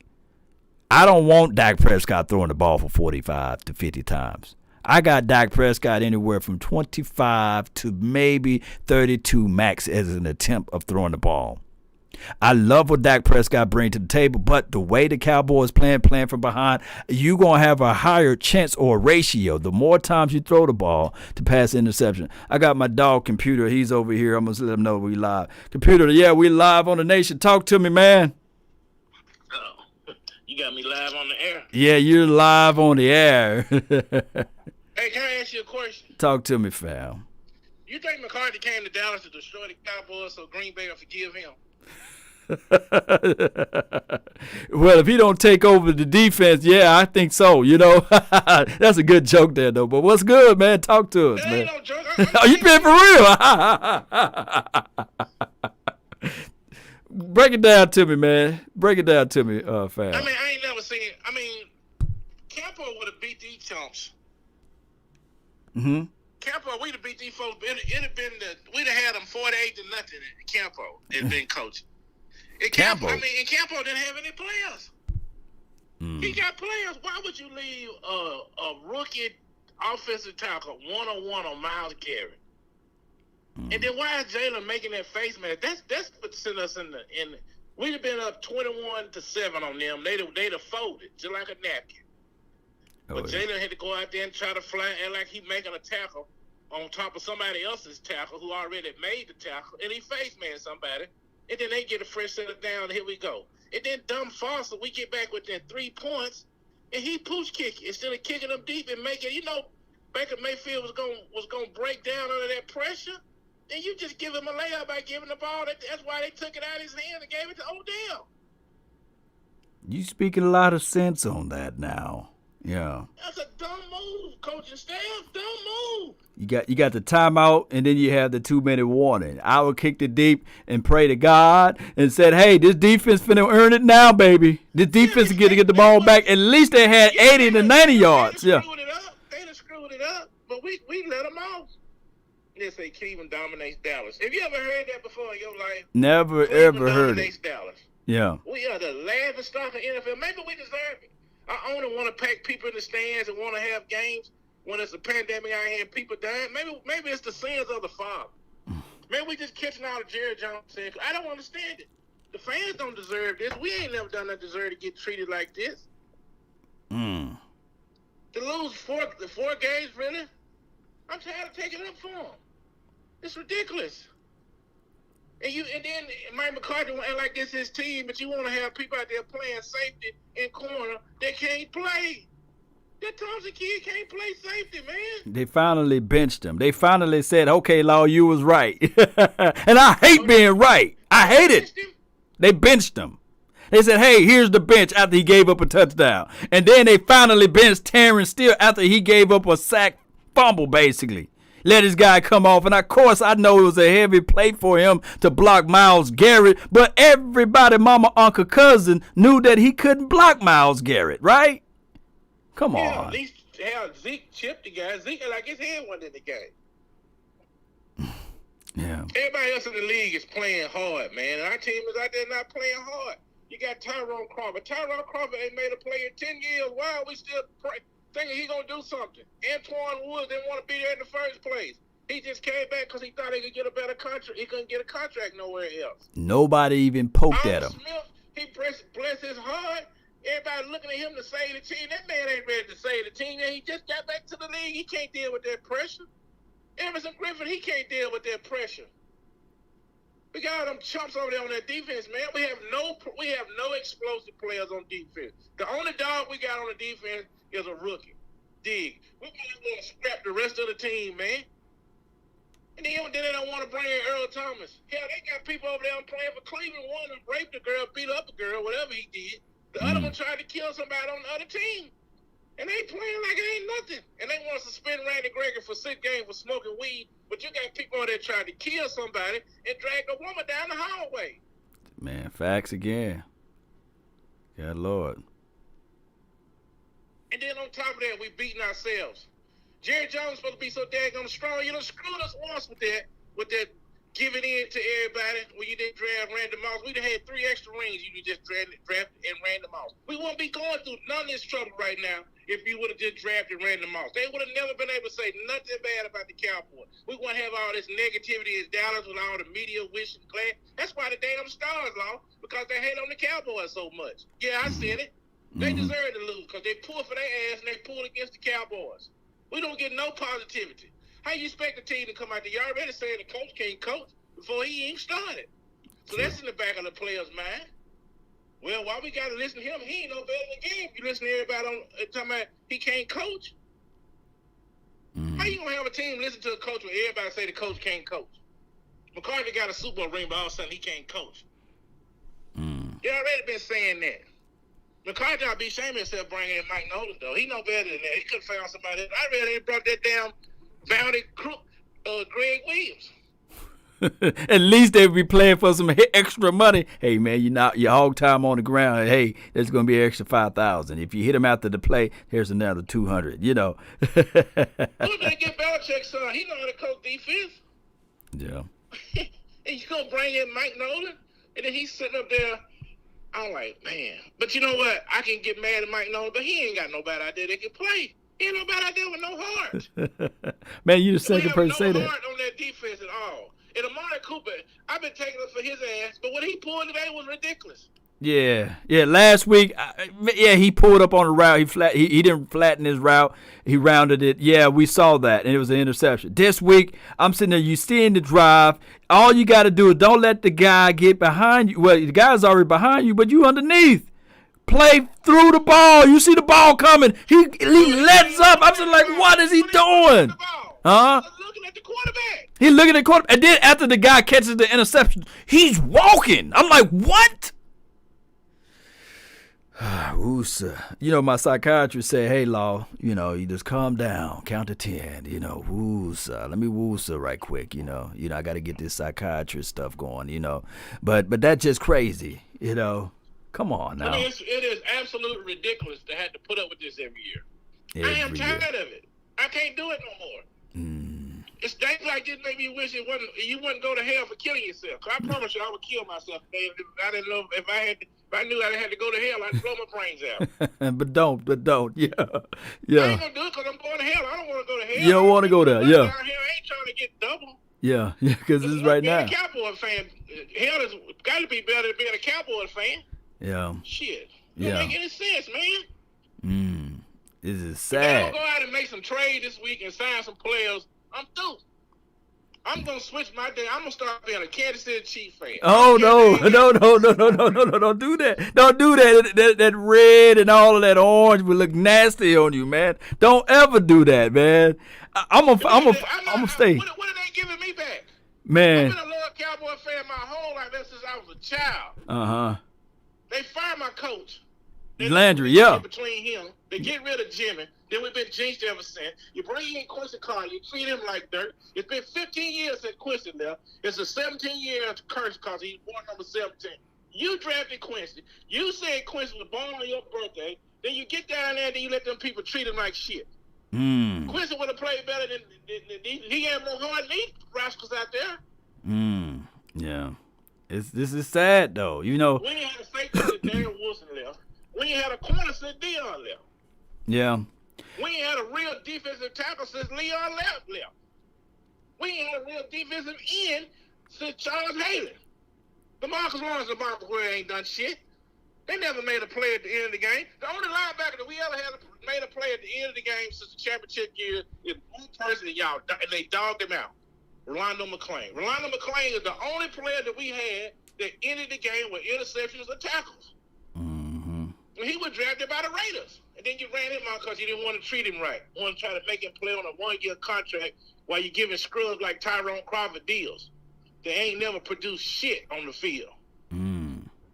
Why don't he fight somebody like he did down there? We're too damn nice. Man, you the second person to say that, man. We nice, man. We are a nice team. Players about the field smiling and laughing, shaking folks' hands. I ain't shaking nobody hand. I kick my ass, man. I'm fighting. We don't want those guys on the team, though. We don't need them pussies on the team, man. Yeah. Are they trying to sacrifice? Are they trying to? Am I on the team trying to get back at them for getting rid of Garrett? The Garrett got that much hold on us. He talking to these guys and texting them before the game. Make sure y'all play fucked up today to get back at Jerry for getting rid of him. Make sure you fumble that ball today. Everybody want to talk about I'm crazy talking about McCarthy. He only don't look like to me he's sabotaging it. Ain't no way you gonna come out and have a team play this bad. I don't care if it is your first year. Yeah. Something ain't working. He don't play against the Cowboys. He know them players suck. Yeah, it's sad, man. You think you do this? You come down and beat us the same way everybody else is beating us, and don't act like you surprised. That's sorry at Jalen Smith, man. He screwed himself when he threw his teammates on the bus last year, talking about I don't know who their agents are. Wow. And their equity, brand equity. He screwed his own self. Yeah. He throwed all that bad karma on himself. Jesse Holly said that Jalen is more worried about branding than playing. That's Jesse Holly. He is. Yeah. He still trying to get up and make moves and do shit when he's making plays. Man, sit your ass down. Son. All he had to do on that 2-point conversion when they blocked the kick is just fall on it. Fall on the ball. Fall on it. Just get away from the ball, man. Or get away from it. Run that back, fool. He too bad thinking about his own highlights. We should never been in that predicament in the first place because Foster should never pooch kick that ball down there. My goodness, man. We beat ourselves again. Come all the way back, had a chance, had them clowns down 3. They had all that doubt in their head. And you going to turn around and pooch kick it to the 50. Just like, Rex Ryan, I can't stand him. But he said on ESPN, want all the attention Foster. We got to stop hiring coaches that want to be head coaches. Yeah, a lot of people saying the caller is speaking facts, man. A lot of people love your passion right now, man. You giving life to those that's sitting on the edge. But in closing, man, what else you got for this team, man? What else you got for for to give us something? I used to be like this, man. I used to say, man, maybe it's just our time, man. You know what I'm saying? We had so many years of winning and doing good. Winning Super Bowls and going to the playoffs. Maybe that was it. That was it. Those 5 was all we got. I mean, if it's going to be like that, and the team not going to play, if it's not going to get no better, it just dissolve the franchise. Just let Cowboy Nation just let us just down off. We ain't got to watch them on ESPN. I'm sorry, I ain't trying to put y'all no work, but you can rename your show to the new thing, whatever they want to name it, and just let us go, man. Yeah. I don't need this. I can't be going I get sick of feeling sick from August to January every year. I'm tired of being miserable. Yeah. I am so tired of being miserable, and I can't stop watching the damn football team. I'm too connected to it. I'm not a quitter, but I'm just sick of it. Yeah. You can't even watch TV, man. You can't go nowhere. My own damn family come over here laughing at me because the Cowboys lost there. I started to take gun and go out there and shoot them all, but I just didn't want to go to Right. jail. yeah, because everybody calls us when we lose, man. When the game over with. Yeah. Fucking with me. You know what I'm saying? A lot of people passionate, man. They say, man, where they can find you, man. A lot of people saying where your YouTube channel is, what you doing, because they want to follow you right now. Because you giving them people like what they want, man. I think that we're so tired of the lip services from the Joneses. The Joneses really derailed this franchise, although they got 3 Super Bowls out of it. But I remember the day he fired Tom Landry. It was the end of the world for us. But a lot of people fail to realize people like us, we was fans before Jerry Jones bought the team. Now, I can sit back and look at it and say, yeah, Jimmy Johnson, he brought in new life, but the collective feeling of it never felt right with most fans that was around during that time. But a lot of people would look at the 90s and say, yeah. I feel good about it when But Jimmy left, and I knew what kind of coach Barry was. I knew what kind of man Barry was. I knew he wasn't gonna let us down. Mm-hmm. They let Barry down with all them cocksucking coaches that was after his job. That's why the team fell apart. Everybody thought they should be the next head coach. Yeah. Wanstead and all of them. Yeah. You let Troy Aikman run him off because he wanted to run an auction play. What the league is doing now, Chan Gailey tried to do that, but Troy Aikman. Everybody want to talk about, well, Troy this, Troy that. Troy never won shit without Mike. When Mike left, that was the end of Troy Aikman. So who made who? Yeah. And Troy was such a great quarterback. I love him to death. But damn, bro, you didn't give it 3. You could never win a game by yourself. You weren't no damn Joe Montana. You couldn't throw a wet ball. Everything had to be perfect. Get your head out your ass, man. You just as much a problem as anybody else did because you ran off a coach that could have maybe got us another ring. And all that dirt we done to people, man. Maybe that's why we losing. To Jimmy Johnson, to Tom Landry, to Chan Gailey, to Barry Switzer, to Quincy Carter. You know what I'm saying? Sacrificial lambs. You know what I'm saying? And Parcells didn't do nothing. Parcells carried the Dallas to get out of debt. Yeah. He just like McCarthy. He came there so he could slide out to his next job. They don't care nothing about us. This is facts right here, man. Oh my goodness. Well, if y'all want to follow me, you can follow me on my Twitter at Cowboy Computer, Instagram Computer Man MANE, and Computer Cowboy TV on YouTube. I don't got no channel now. If you want to listen, just make sure y'all keep following along. I'll be popping in on here with my boy. Appreciate you. He is the guru. He Oh need my to be goodness, coaching man. the Cowboy. Maybe we can get some shit going. And let me play Michael Corleone, go out and take out everybody that need to be taken out.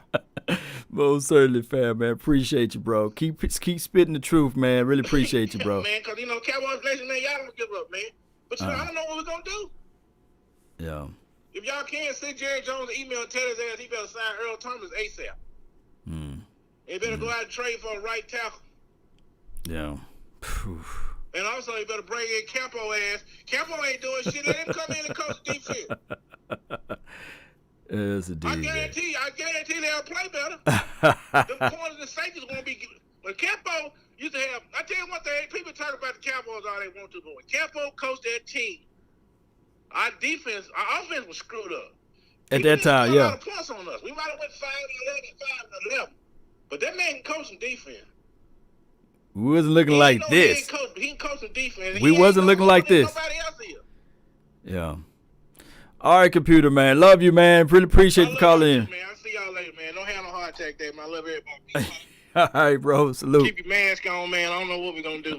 Right. Hopefully the Eagles will lose tonight and we'll have one more shot. Right, because they talking mad cash money. They saying fly, Eagles fly, so I can't wait till they drop that egg tonight, But let's go. All right, bet. Peace. Man, that was a good passionate call by my dog Computer, man. Always bringing in the passion, man. And, it's one of those things where I would say to you all that, let me put my phone back down. For those who call in, the reason why they call in, they got my personal number, so they call my personal number. I don't got my phone on block right now. So it's one of those things, Cowboy Nation. It is flat out one of those things. I'm a sore loser. I hate losing. I promise you, I cannot stand losing. Let me put the crow back up there because they said pass the crow around. I hate losing. Get back, Jones. I hate it with a passion. I don't know. Look, when we lose, I don't even know if I can even watch the Eagles play tonight because I don't turn on no TV.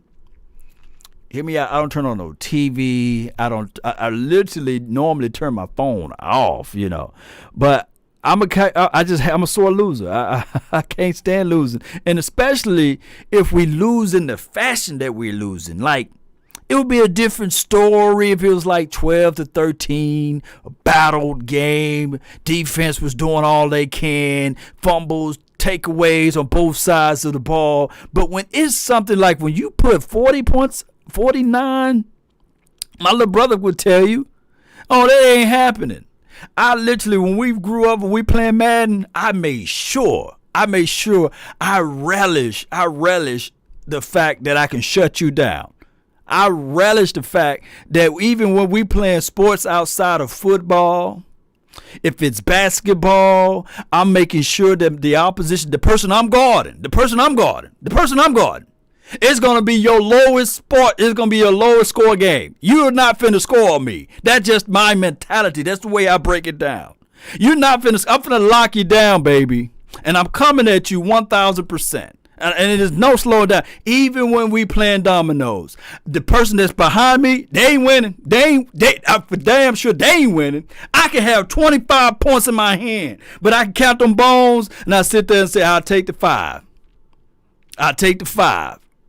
I know for sure if I'm losing, I'm going out with the fight. Look, they ain't finna win. The person, they're like, dog, why I can't score, man? You got the glove over there on them bones. Well, I might not win, but dog, you ain't finna win. We both finna lose. We both finna get up. Especially is it four people playing the bones, right? If I ain't starting off winning, well, hey, us two finna get up, dog, because I ain't finna let you score. Oh man, what? Nah, dog, I ain't finna let you score. Hey man, why you didn't get that money right there, man? You had the money. Why you didn't take the 15? Nah, dog, because you gonna win. You finna score 25. I'm finna block the board up, baby. I'm finna lock the board up. Nah, dog, you playing that mean bone. That's just how it gonna go. Both of us gonna be in the losing house. We finna get up off the table, bruh. That's real deal. Hey, let me know if y'all play bone like that, man. Law, man, they be sitting down when we getting ready to play, man. And look, I ain't finna get with him, man. Let me try to sit. They already trying to orchestrate because Law plays stingy. He's making sure that his guy is not going to win, you know? That's my objective. This defense need to play that way. They need to sit there and say, okay, Odell, you got that first touchdown. You played around and you jumped around. Next time we on a running ball, I'm punching the guts. I'm squeezing. I'm doing everything. I'm talking about your mama. I'm talking about your daddy. I'm talking about how your hair look like Roman noodles. I'm talking about everything. I'm hitting below the belt. I'm winning this game, even if I have to put you out mentally. That's how this team need to play, regardless of the situation. Let me know if y'all feeling the same way. It's just too nice. It look like they are more of the fans of the game than we are, right? The players, they watching Odell like, oh, let's push him. Let's see what type of touchdown celebratory dance that he's going to do when he get into the end zone. I hate losing. I do. I refuse to lose. Let's see if they still got this thing open. Again, the defense is what it is, but the question is, what can you do to fix it? 877-881-1053. You can say, we can fire Mike Nolan, but then who you replace him with? Oh, we could get rid. We still in it. You look at the personnel. You can hope that Leighton Vander Esch gets healthier. I said this yesterday because Kevin like Chris Arnold. So their other show is off. So what I'll do is, for time's sake, because I know my better half is going to be like, where in the hell you at? You lock yourself in this room. Law, we got a problem, James Nooks. Yes, indeed. The phone lines are open, 682-214-4087. Now, when you call in, you only got a minute, so let's get this thing going. 908. You're live. Hey, Law, I don't know if you remember me. This Big Pain coming in the head, man. Big Pain. I remember you, fam. Talk to me. You're an Eagles fan, right? Yes, sir. All right, so talk to me. Now, I'm saying, usually I come in here, trying to bash y'all, but here's the thing, you know what I'm saying? My thing with the Cowboys right now, because, we got our game coming up, and, we ain't doing too good right now, so I don't even want to jinx or talking too much trash right now. But, my thing is this, man. The Dallas Cowboys, man, it's a lot of politicking going on in y'all team right now, man. Like, my thing is this. Y'all got all this offense and no defense. You know what I'm saying? And it's the same thing as people talk about a lot of teams.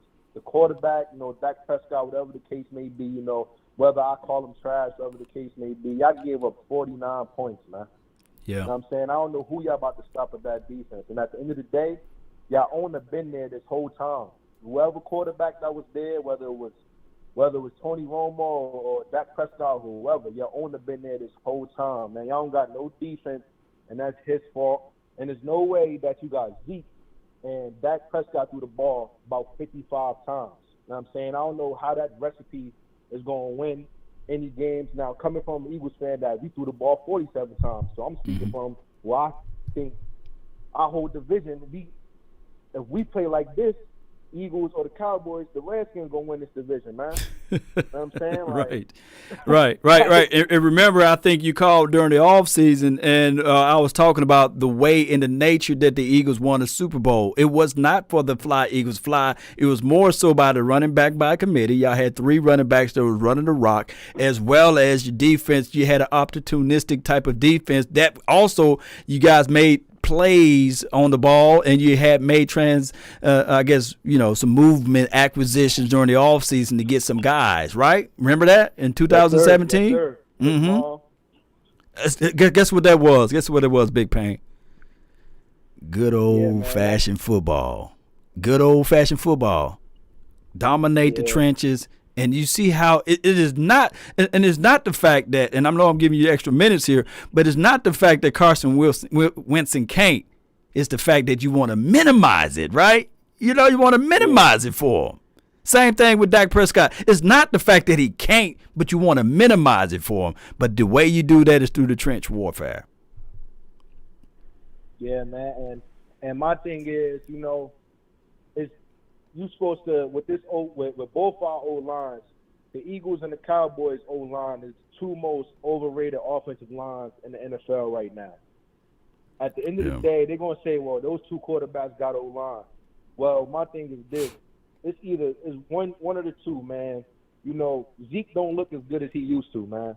So that O-line used to be good. It's not the same no more. It's old. It's banged up. Y'all need – the only way I'm going to beat these teams like the Browns, only way I'm going to beat teams like the Chiefs or whatever the Ravens, y'all going to have to stop the run, and y'all going to have to run the ball. And throwing the ball 59 times only going to put your defense out there even more. That's how y'all going to keep losing. That's how we're going to keep losing if we lose today, because we're going to have to run the ball and stop the 49ers run. That's where it's going to have to start at. You finna see tonight, you finna see old-fashioned football. And that's one thing that I will champion the Shanahan clan there is the old-fashioned football. I love it, ground and pound. Put your quarterback in good, favorable situations, and you will see how that come out from there. But I got other callers that's trying to call in. What's your parting words, man? What do you want from your parting words, man? I'm saying my parting words is, I love the turmoil in Dallas, man. We're going to come out with the win. Fly Eagles fly, man. We're going to win the division, man. We're going to win like 8 games to win the division, because it seemed like nobody else won it, man. All I can say is keep that same energy, fam. But appreciate you for calling in, Big Pain. Keep that energy, though, because I can't wait to see y'all. All right, bro. Good call. All right. Yeah, 908 Big Pain, man. Eagles fan, one of the good supporters of this channel, believe it or not. But appreciate him for calling in. 682-214-4087. You got a minute when you call in. I just gave him some extra time. He called in normally, and he's objective with his thoughts, believe it or not, from an Eagles fan. 469, speak your mind. That even rhymes. Come on, man. Come on with it. Say la. Talk to me, fam. What the hell, man? I'm like at a loss for words. Hold up. Like, for real. Like, come on. Like, the Browns, man. The Browns. Let interception call on Baker Mayfield, not even having to do shit, and we still lost. Like, come on. Like, it's just disappointing. D-Law, where the fuck have you been? Like, sorry. James Smith, where have you been? Like, come on. We paid y'all this amount of money to be impact players on our team, and y'all have showed otherwise that y'all are not. And it's disappointing because I was campaigning for D-Law to be like a top pass rusher in the league. Or I thought so, but this first couple weeks I've been ass. Like, come on. Man, it's sad. It is embarrassing. Yeah. It's sad and embarrassing all at once, man. It is. And Cowboys fans, y'all need to like literally lay off the head on Dak, because he is the reason why we are 1-3 right now. We should be really 0-4. He really is. I guarantee you, if our defense was playing better, he would be an MVP candidate with these numbers he's putting up right now. I guarantee you, if we had a winning record, he would be an MVP candidate. But no, it's because he doesn't have the defense that will not get them off the field. Man, you speaking it's truth crazy. right Like, here. I don't know why our owner, Jerry Jones or Stevie Jones, whoever's running our offense at this point, won't go out and get somebody to get the better talent. Because it's clear that we don't have the talent to compete with these better teams. We don't, man. Like, we need a Snacks. We need an Earl Thomas. It's just, I don't understand. It's like every year we go through something. Every year. Not some years. Every year is something dealing with these Cowboys on the way in the fashion we play this game. It could be like 1 year we will look at it and say, yeah, the offensive line is great, right? And then the offensive line great, the defensive line is horrible. So we going through those rigmaroles of I can't draw. I'm trying to talk to you at the same time. Move this phone. Let me put the phone line somewhere over here. Just go ahead and give me your thoughts, man, while I'm moving this phone line. I'm trying to build a plane while it's in the air. I'm trying to do some Dallas Cowboys stuff right quick. But talk to everybody.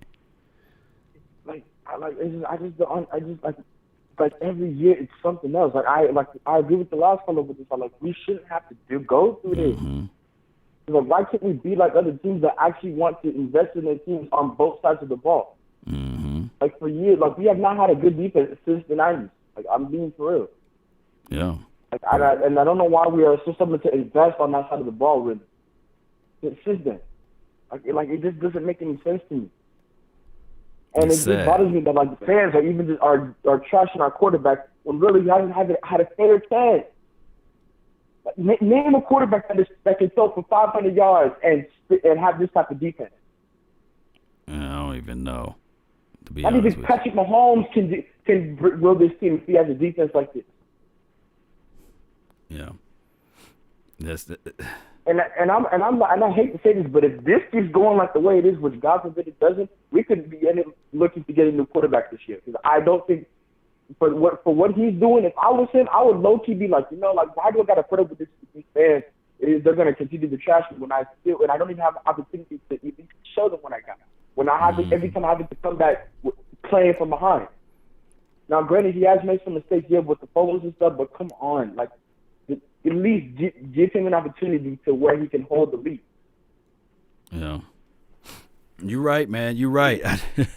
All right, man. So, I mean, that's a good call, man, from you, Antoine. We just got to figure this thing out, man, down the line. I know it just don't look good.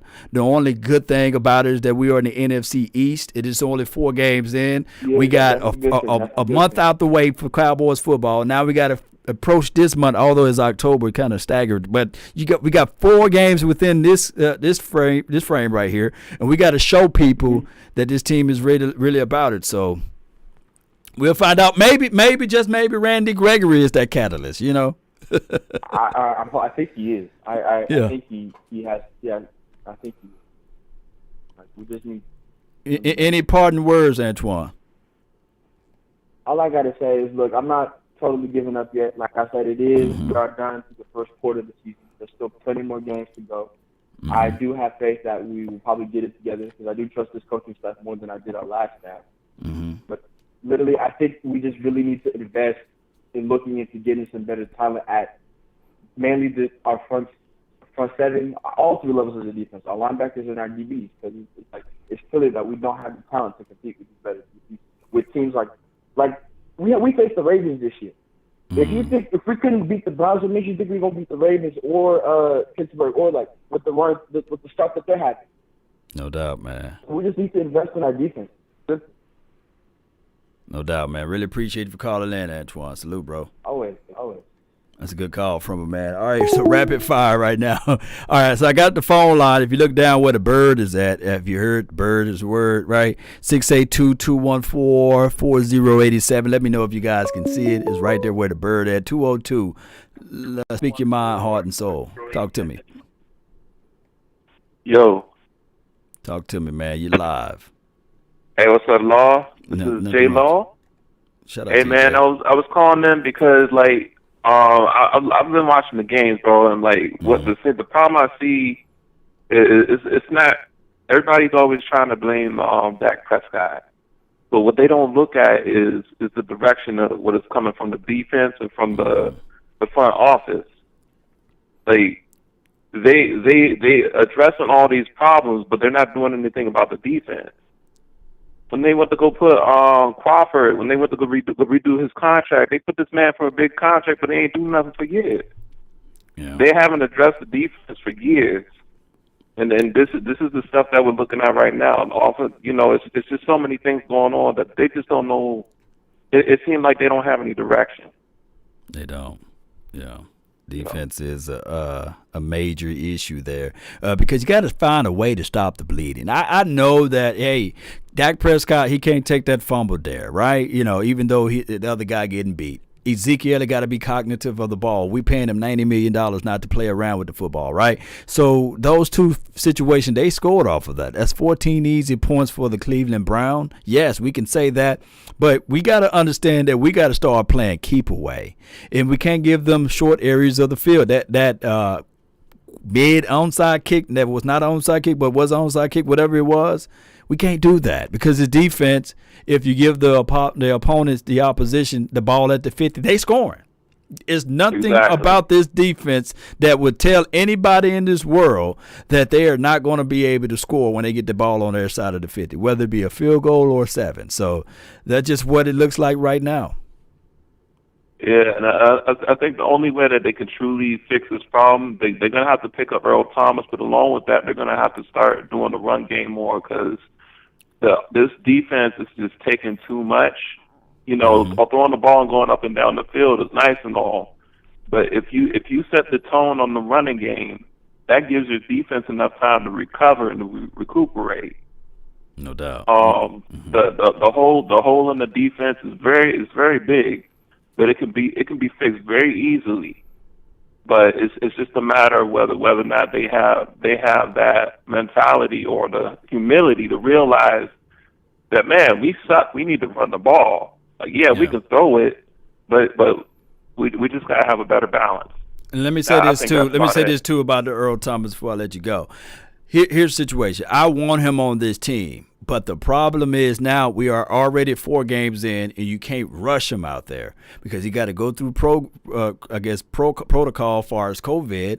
And then on top of that, with older players, you got to really slowly get them in. So he can't get 60 snaps. He can't get 30 snaps. He can't get 15 snaps because the time you should have brought Earl Thomas in was during the off season so he can get acclimated and get everything in order because he's an older player at this point. So now what Cowboys going to do is try to hurry up and put this thing out there for Earl, and then that's when you get the soft tissue issues, or that's when you get the sloppiness because he have not been playing out there. And we're saying, and then a third of the Cowboys fan base was saying, see, he ain't ready, Law. And then we hear all of the stuff. Like, you know how that goes, right? Yeah. Jay. So that's just all I have to say on that. I just want to throw one thing out there, Law, before I go. Remember Peyton Manning? Mm-hmm. All those years that he put up 5,000 yards? Mm-hmm. That's what Zeke is doing right now. That's what Dak is doing right now. But that year that he got the defense, he won a Super Bowl. That's all I got to say, bro. Oh, that's some good stuff, man. Appreciate you, fam. Salute, bro. That's a good call from the 202, man. 682-214-4087. This is also a text line. So when you call, there's no hold in queue. So that's just what I got right now. This is all I can deal with, So when you call in, just if you get a busy signal, that's because somebody else is on. 559, speak your mind. Yo, what's up? Talk to me, man. You're live on The Nation. Hey, man. You know what my biggest thing is, man? My biggest thing is our defense. Mike Nolan is 3rd-and-4, and our DBs are like 9 yards off the ball, man. Mm-hmm. And it drives me crazy every freaking play. Mm-hmm. Every time on 3rd and short, we're like a first down off the line. It's crazy. It drives me insane, man. I don't know if I'm the one that sees it or what. What's going on with that? Well, my thing is when it's 3rd and 6 or 3rd and 4, and you giving them an underneath, then there's so many route concepts that you can run. Quick outs, your seam, your comeback, your hooks, your middle hook, your deep hook. That's what you could do in those type of situations, and especially it's a timing type of throw. And the best thing to do, especially when it's 3rd and 4 or if it's 3rd and 6, is to man that thing up. Make sure if it's a guy that's dragging across the middle, that's when you want to get your guy underneath, because it's going to be a quick play. It's not going to be a play where you count to 10 Mississippi. So the Cowboys, they got caught sleeping on defense once again, on defense when it was 3rd and 6 or 3rd and 10 or even 3rd and 4, playing and giving them underneath. And I just don't like that defense. I will man it up, send pressure, send blitz, and if they beat me on a double move, deep play or something like that, then they won, But that is also a telltale sign that you don't trust your safeties over the top too. And I was going to say, too, another thing, man, I don't know if it's just me, but it feels like we're losing Michael Gallup. Like, we're forgetting about him. Now, I think he only had, 4 targets today. Yeah. Dude, this guy's he's a beast, man. At times, I think he is the best receiver on our team. Yeah, I think that Gallup never will quit on his route. I think Gallup is the guy at the top of his route, is more aggressive than Amari Cooper, even more aggressive than CeeDee Lamb. But CeeDee Lamb is still learning. I think that he had a hell of a game today with the 2 touchdowns.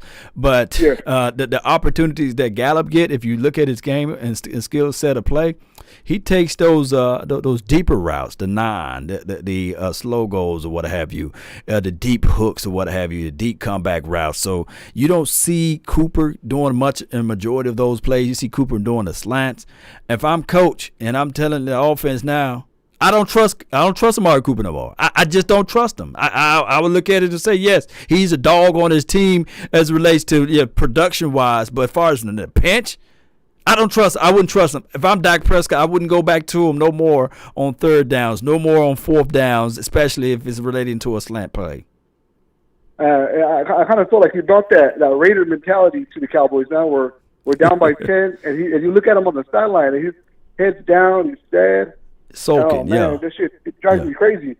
Yeah, it's crazy, man. Good call, man. I really appreciate you for calling in, fam. I appreciate it, All Nation. Shoot, Luke. 559. That was a good call from a man. That's just what it is. When I look at those, it's just the fundamentals of football is what we're having issues with. All right, so let's get 361. Talk to me. Talk to me. You're live on the Nation. Hello. Yes, indeed, man. 361. You're live. What's going on, buddy? Talk to me, man. You got a minute. Yeah, I know. Just reflecting on the game and past games, what do you think's wrong with this team, man? I just been a fan since 84, and it just it's aggravating to see the defense. Like Lawrence getting paid all that money, Smith, can't blame him for doing what he's doing. He's just 5 years out of the game, and the corners just feels like they're not aggressive. Safeties look like they heads are somewhere else, and especially that scramble play with Odell. I mean, where's that nickel? I mean, you see all the flow to the left. I mean, who's supposed to be eyeing Odell, It just seems like they're, lost. And Mike Nolan's up there just, just looking down. Just almost, adjustments. Yeah, they need to have better flow to the ball. I can say that and admit to that. The defense look like they're a shell of themselves at times. They don't look like they know what they're doing. And on top of that, when we think about all the things that you're mentioning, I don't think that they're still playing complementary football as it relates to the guys that's out on the field. I don't think that when the communication is there, as far as the defensive back saying, okay, I'm going to press, I'm going to jam, make sure you slide a little bit closer to the hash mark on this because we got leverage on the field because they got guys lining up way on the far right side of the field, and we only got one on this side. So there's not a lot of complementary football that's going on right now. And we're playing too soft. We're playing too soft as it relates to defense, and we're not making plays. What else you got for the show? And that D line is just I don't see no explosion. I see them just roller skating all over the field, and it's like when you're gonna man up and just bust through that hole or keep your gap contained, like it's just on the zone like against the Rams. I feel like when a team takes us on a zone, we follow that zone. It's like if you just stay in your gap, I feel like you can get a little bit of penetration. Why follow the O line where they want to take you? And then I'm like, this is like high school. high school play. Like you go this way, why are you following this way? And then they got the gap, and then the linebackers can't because the trash is coming off the linebackers, so they're stuck in the trash. They can't make a play. Yes, It's indeed. just like, Yes, you know, indeed, man. You're it's speaking crazy. truth, man. I really appreciate you. Thank you so much for calling in, fam. Yes, sir. No problem. Salute. 361, great call, fantastic call. Yeah, if you look at that first touchdown play, you'll see that Darian Thompson, he played and leveraged himself too far inside. Remember, they playing a too deep safety concept. 4-3-4, what's new? Oh my goodness, long. Help me out, brother. Coach, man, you saw the first touchdown, right? You know. Oh yeah. Yeah. Now you saw the play before that. They did a play. They did the run. There was a big gash run to the side. So I said, okay, they're gonna play action off of that, and they went to the play action off of that, and they bit the safety being too aggressive. He cheated too close into the inside, and they showed the all 22. So I don't want to hear people say wait till the all 22. They showed the all 22. And Darian Thompson, he found himself too close inside. All he had to do was pay his responsibility. Coach, what would you be yelling at Darian Thompson off of that touchdown? Well, first off, I wouldn't be telling him nothing since week 2 because he wouldn't been on the team. I can tell you straight up. You listen to me now, okay? Yeah. I'm seeing too many guys. We could say it till we're blue in the face, but I remember having the same conversation with you last year about Hart. Okay. Mm-hmm. Yeah. I had the conversation with you about a coach. We got a new coach, right? Mm-hmm. But see, I'll tell you something. I know a little bit about the Bible, and I remember the children of Israel, right? They got the children out of Israel, right? The children of Israel. They got them out of Egypt, right? Right. But when they got out of Egypt, they got into the no man's land, right? Mm-hmm. And all of a sudden, they wanted to go right back to where they were, right? It was better the way we had it before, right? Yeah. And I'm gonna tell you straight up. A lot of these players are bringing that Garrett mentality into this new era, okay? Something's got to happen. Some movement has got to happen. Some shifting's got to happen. I'll tell you this. So let me give you a real quick. I know you ain't got long, Law, but I'll tell you this. I was a car salesman at one point in my life, right? Not proud of it, but it happened, okay? I was the best car salesman they had. But you know what they did? 90 days into it, they fired me, and they fired the lowest guy on the totem pole. And I asked the man, when he called me to the office, I said, I've sold more cars than anybody. I'm in double digits. He said, yeah. He said, when I want to shake things up, I get rid of the best and I get rid of the worst.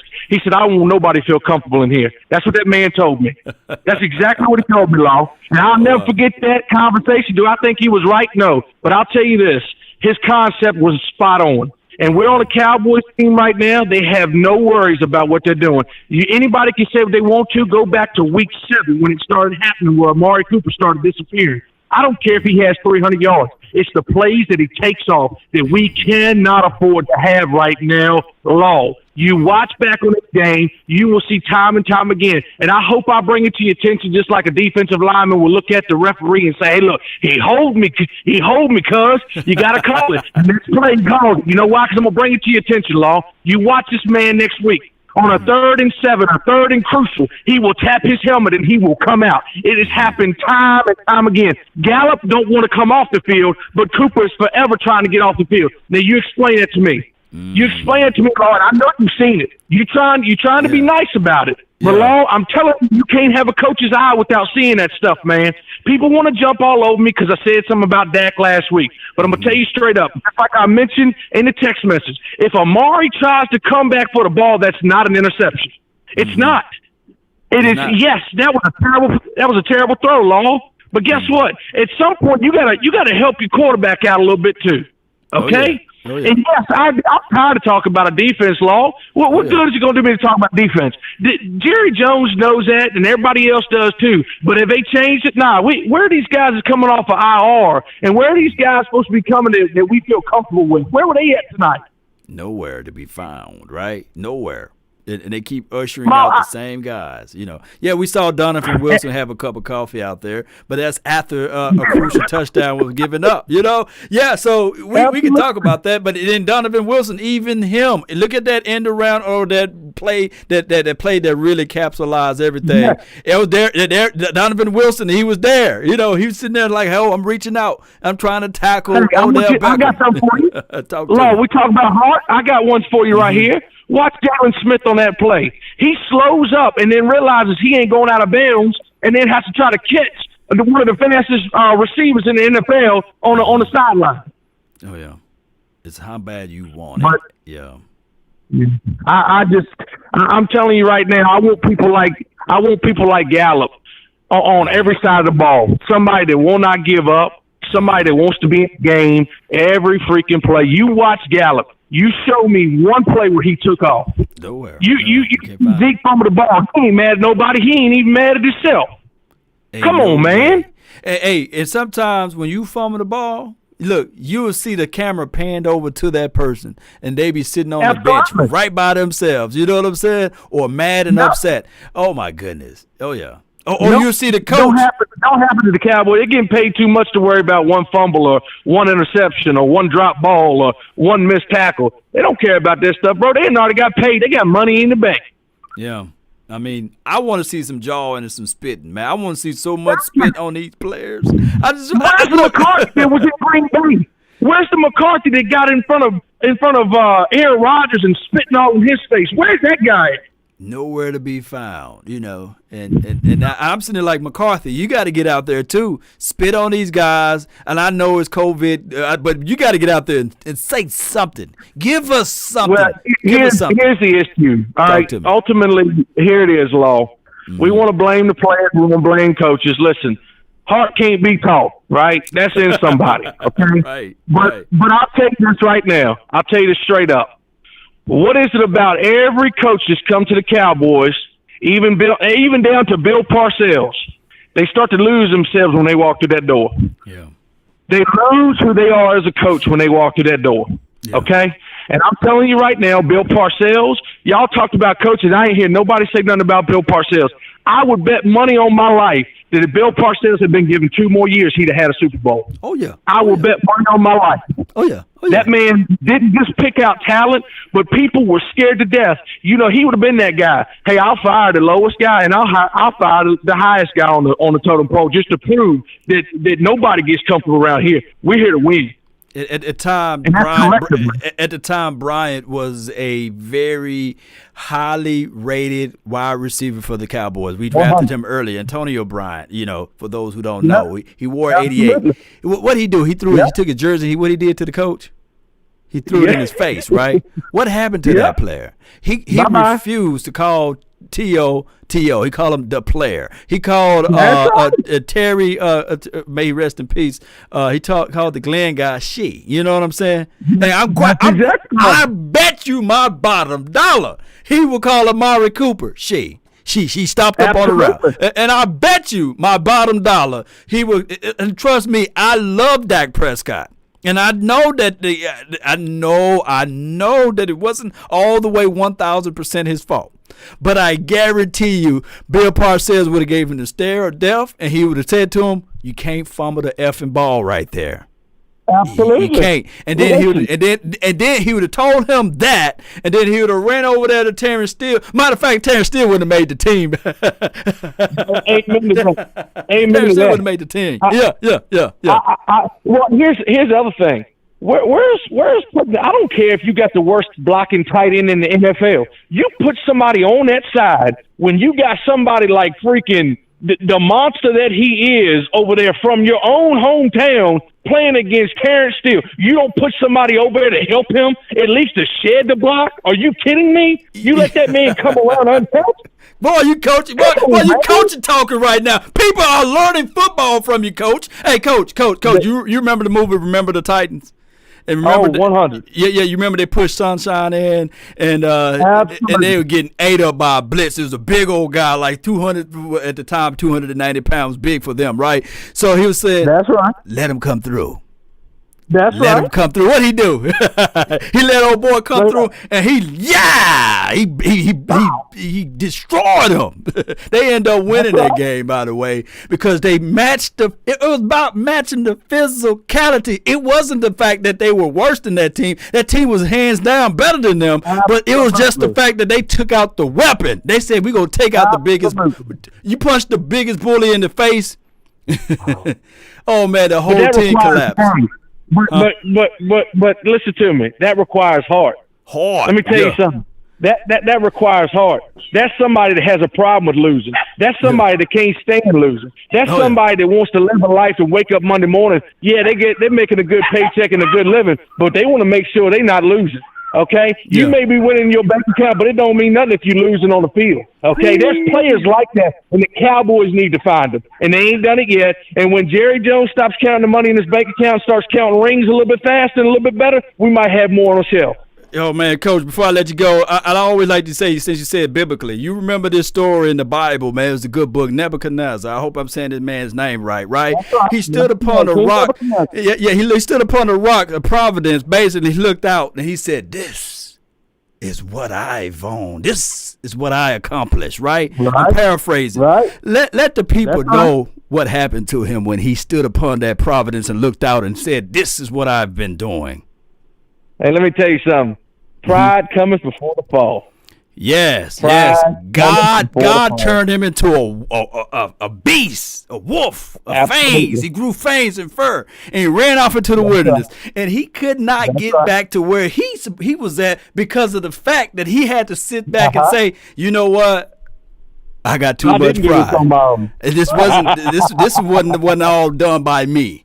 Until Jerry Wayne Jones realized and stand upon and realize and say to himself, hey, this wasn't about me. I didn't get these 3 Super Bowl rings. Jimmy Johnson did, right? It was a collective. It was a collective. Until he do that, he's going to always be that beast living in the wilderness. Always crazy things happen to the Cowboys until he realizes. But he can't even get out of his own way. Let's go, man. Really appreciate you, bro. Thank you so much for calling in, Coach. Hey, God bless you, brother. You take it easy. I enjoy you, man, so much. God bless you, brother. Amen. Boy, we had church today, baby. We had church, baby. All right, I got a couple more minutes before I go, man. My stomach is rumbling. 469, speak your mind, baby. Yeah, turn your radio down. 469, you're live on the Nation. Yes, I think it's time for Mike Nolan to go.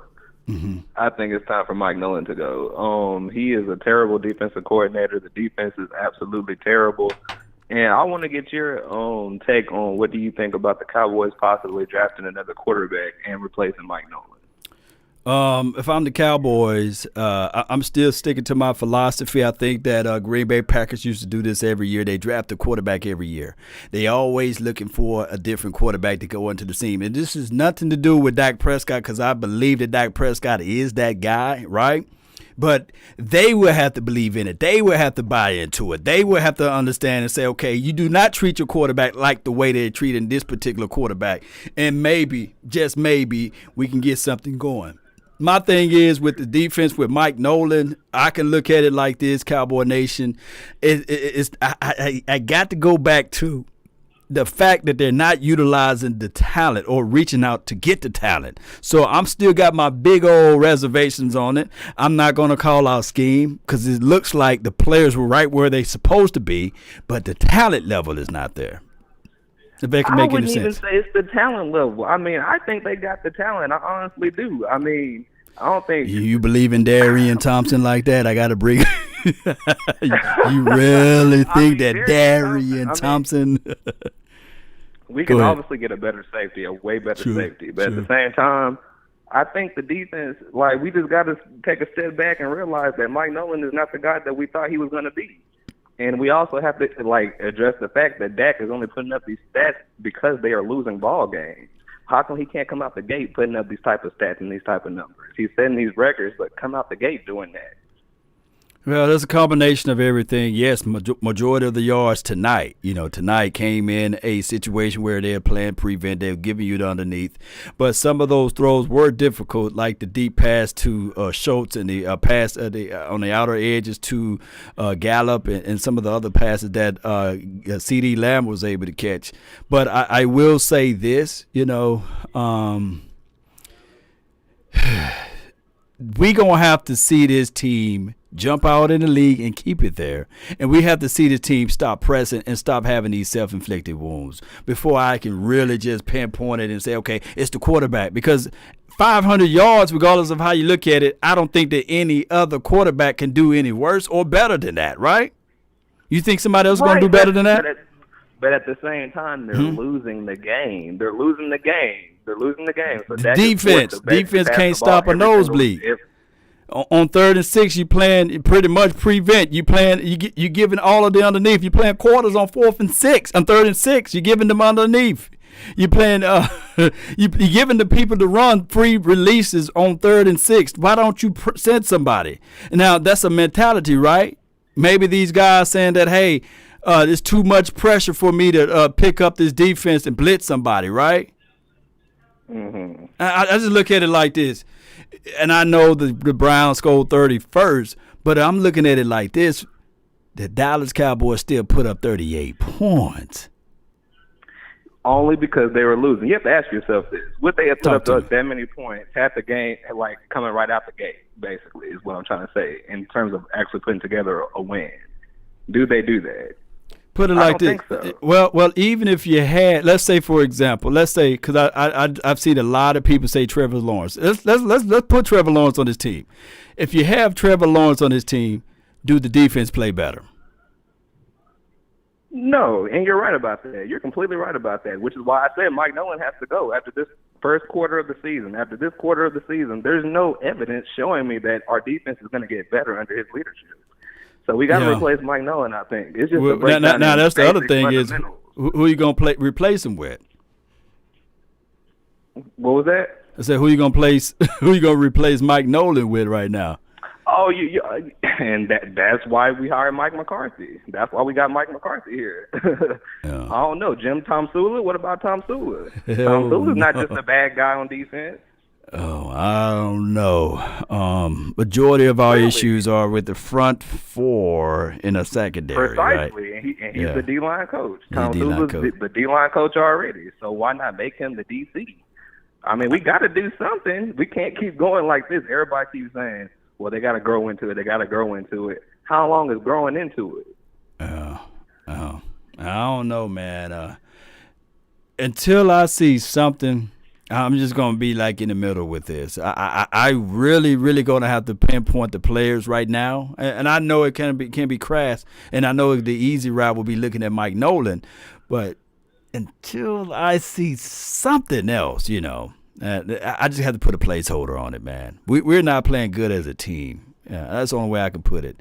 I definitely do not want to change out everything now, unless we empower the guy. What's his name? George on the team. What's his name? George Brooks. What's his name? He used to be the defensive coordinator for the Minnesota Vikings. Forgot his name. Linebackers coach, right?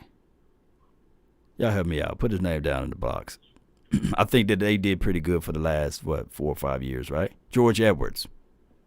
Mm-hmm. Yeah, he used to be their defensive coordinator. So I would rather see George Edwards before I see Tom Sula. I'll say this. If the Cowboys don't improve, especially against the Giants, if they lose, especially giving them that many points like that, something's got to give. Something's got to give. Yeah. They got to shake up something, man. But good caller, man. I really appreciate it. What's your name again, fam? My name is Hakeem. Hakeem, man. Really appreciate you so much for calling in, man. Thank you so much, man. Thank you, man. Salute, bro. Good call from man. Matter of fact, I'll make him the last caller of the day. I want people to understand that when we talk negative about the team, it's just criticism, and it's cynical, of course, in a way you can look at it and say that, but it's not the end of the world, right? This team still got a lot of games left to go. The phone lines are now off, but you feel free to text me anytime throughout the day, Cowboy Nation. I will say this: a prize fighter continue to swing those blows even when he's down, right? And we got to do just that, Cowboy Nation. We got to do just that. We got to continue to fight, regardless of. I know we heard the mantra, finish the fight, and these sorts of things, but that's what we got to do. And this is what this team is up against. We are playing our backs against the wall. We in a poor division. Made the 49ers do us a favor today, right? And what was the final score of the Giants-Ram game? Did they win or did they lose? Can y'all help me out? Because I promise you I didn't turn this TV on since we lost, right? Yeah, let me go. Let me ask you guys this, Montana 808. I saw you when you called, bro. My bad, fam. But Akeem, shout out to him. He got in front of you, man. My bad. 9-7 Rams. So they put up a good defensive situation for that game. I didn't see the game. I just looking at what the box score is, 17-9. Right? Is the game over with? Or is 7? Who did this call? If you leave a voice message, I'll try to get back with you. 757, man. Really appreciate you for calling in. Thank those who donated. 17-9. Is this the end of the game? Oh, the Giants lost. Okay. So the Giants lost. What was the final score for the Washington football team? What was the final score there, right? That'll help me out. KMT, man, really appreciate you, bro. Yeah, you appreciate you, KMT. Yeah. Eagles. I'm gonna go and I'm gonna watch the kids and grab something to eat, and I'm gonna sit down and watch the Eagles versus the 49ers game. 31-17. So they put up 17 points against the Baltimore team, right? And was it defensively? Because the Baltimore didn't put up 40, so that's still a respectable game. 31-17. That looked like a respectable game. I'm going to go do a lot of homework, Cowboy Nation. I don't even know what outro music that I can play right now. We really don't have none. I kind of like my outro music on. Well, I'm going to still give you guys a champion's call so we can get the fire emojis, because we still got to get this thing going, right?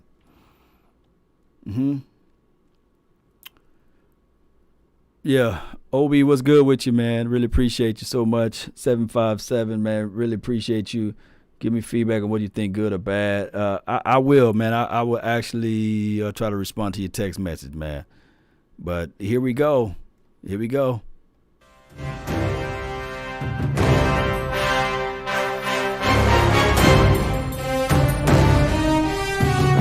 I know.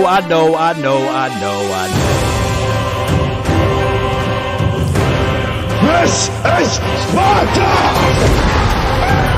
Best believe that.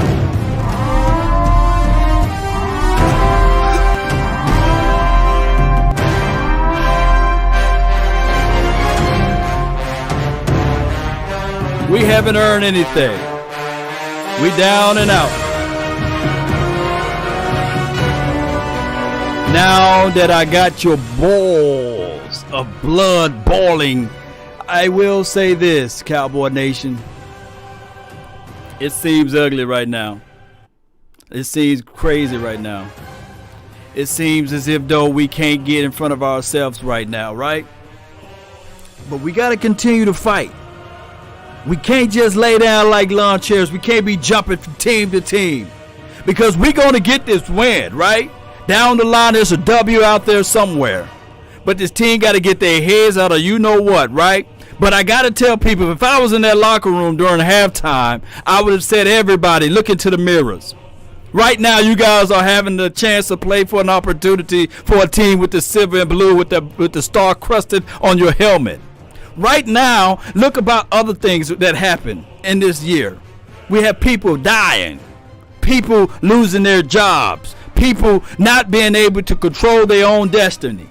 But I would tell these Cowboys players that's in that locker room, if you can keep your head when all about you are losing theirs and blaming it on you, if you could trust yourself when all men doubt you, but make allowance for their doubting too, if you can wait and not be tired by waiting or lied about, don't deal in lies, or hate it and yet give way to hating, and don't look too good nor talk too wise. If you can think and not make thoughts your aim, if you can meet with triumph and disaster and treat those two imposters just the same, if you can bear to hear the truth you spoken, twisted by knaves to make a trap for fools, or watch the things you gave your whole life for, broken and stooped and built back up again with worn out tools. If you, Cowboy Nation, can fill the unforgiving minute with 60 seconds worth of distance run, that's 60 of them, right?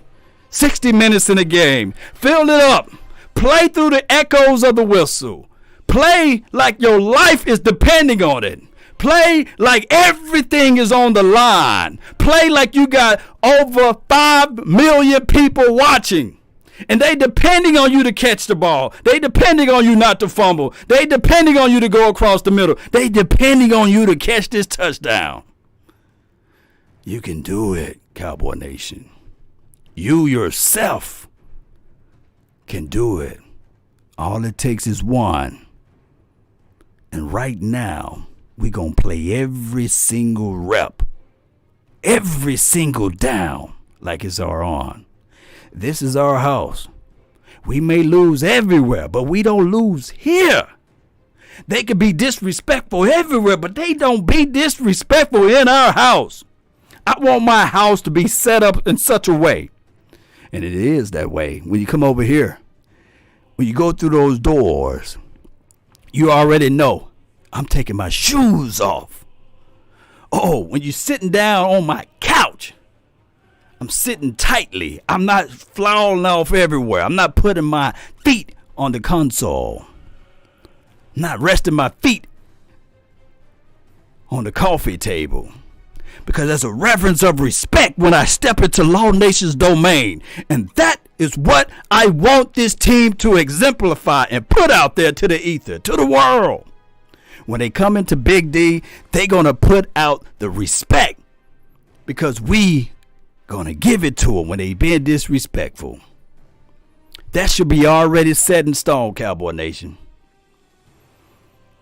That's been my time. I really thank you all for yours. And remember, you're listening to nothing but the best. Let me see some fire emojis. I know we lost, but we don't fold up like lawn chairs, baby. Let's continue to grind and shine. That's been my time. And remember, you're listening to nothing, and I mean nothing but the best. Let's go. Let's go.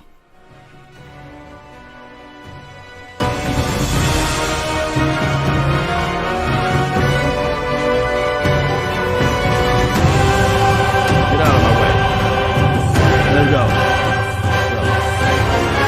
Let's go. Let's go. Come on, let's go. Let's see some fire over here. Let's see the fire, baby. Let's go. Let's go.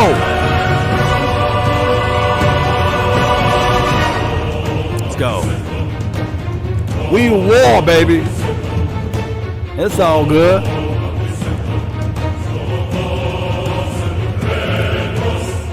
Go.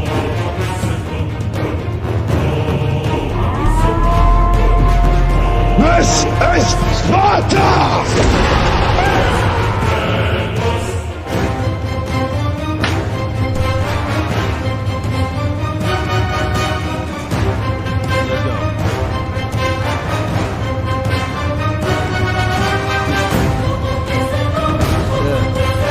Yeah.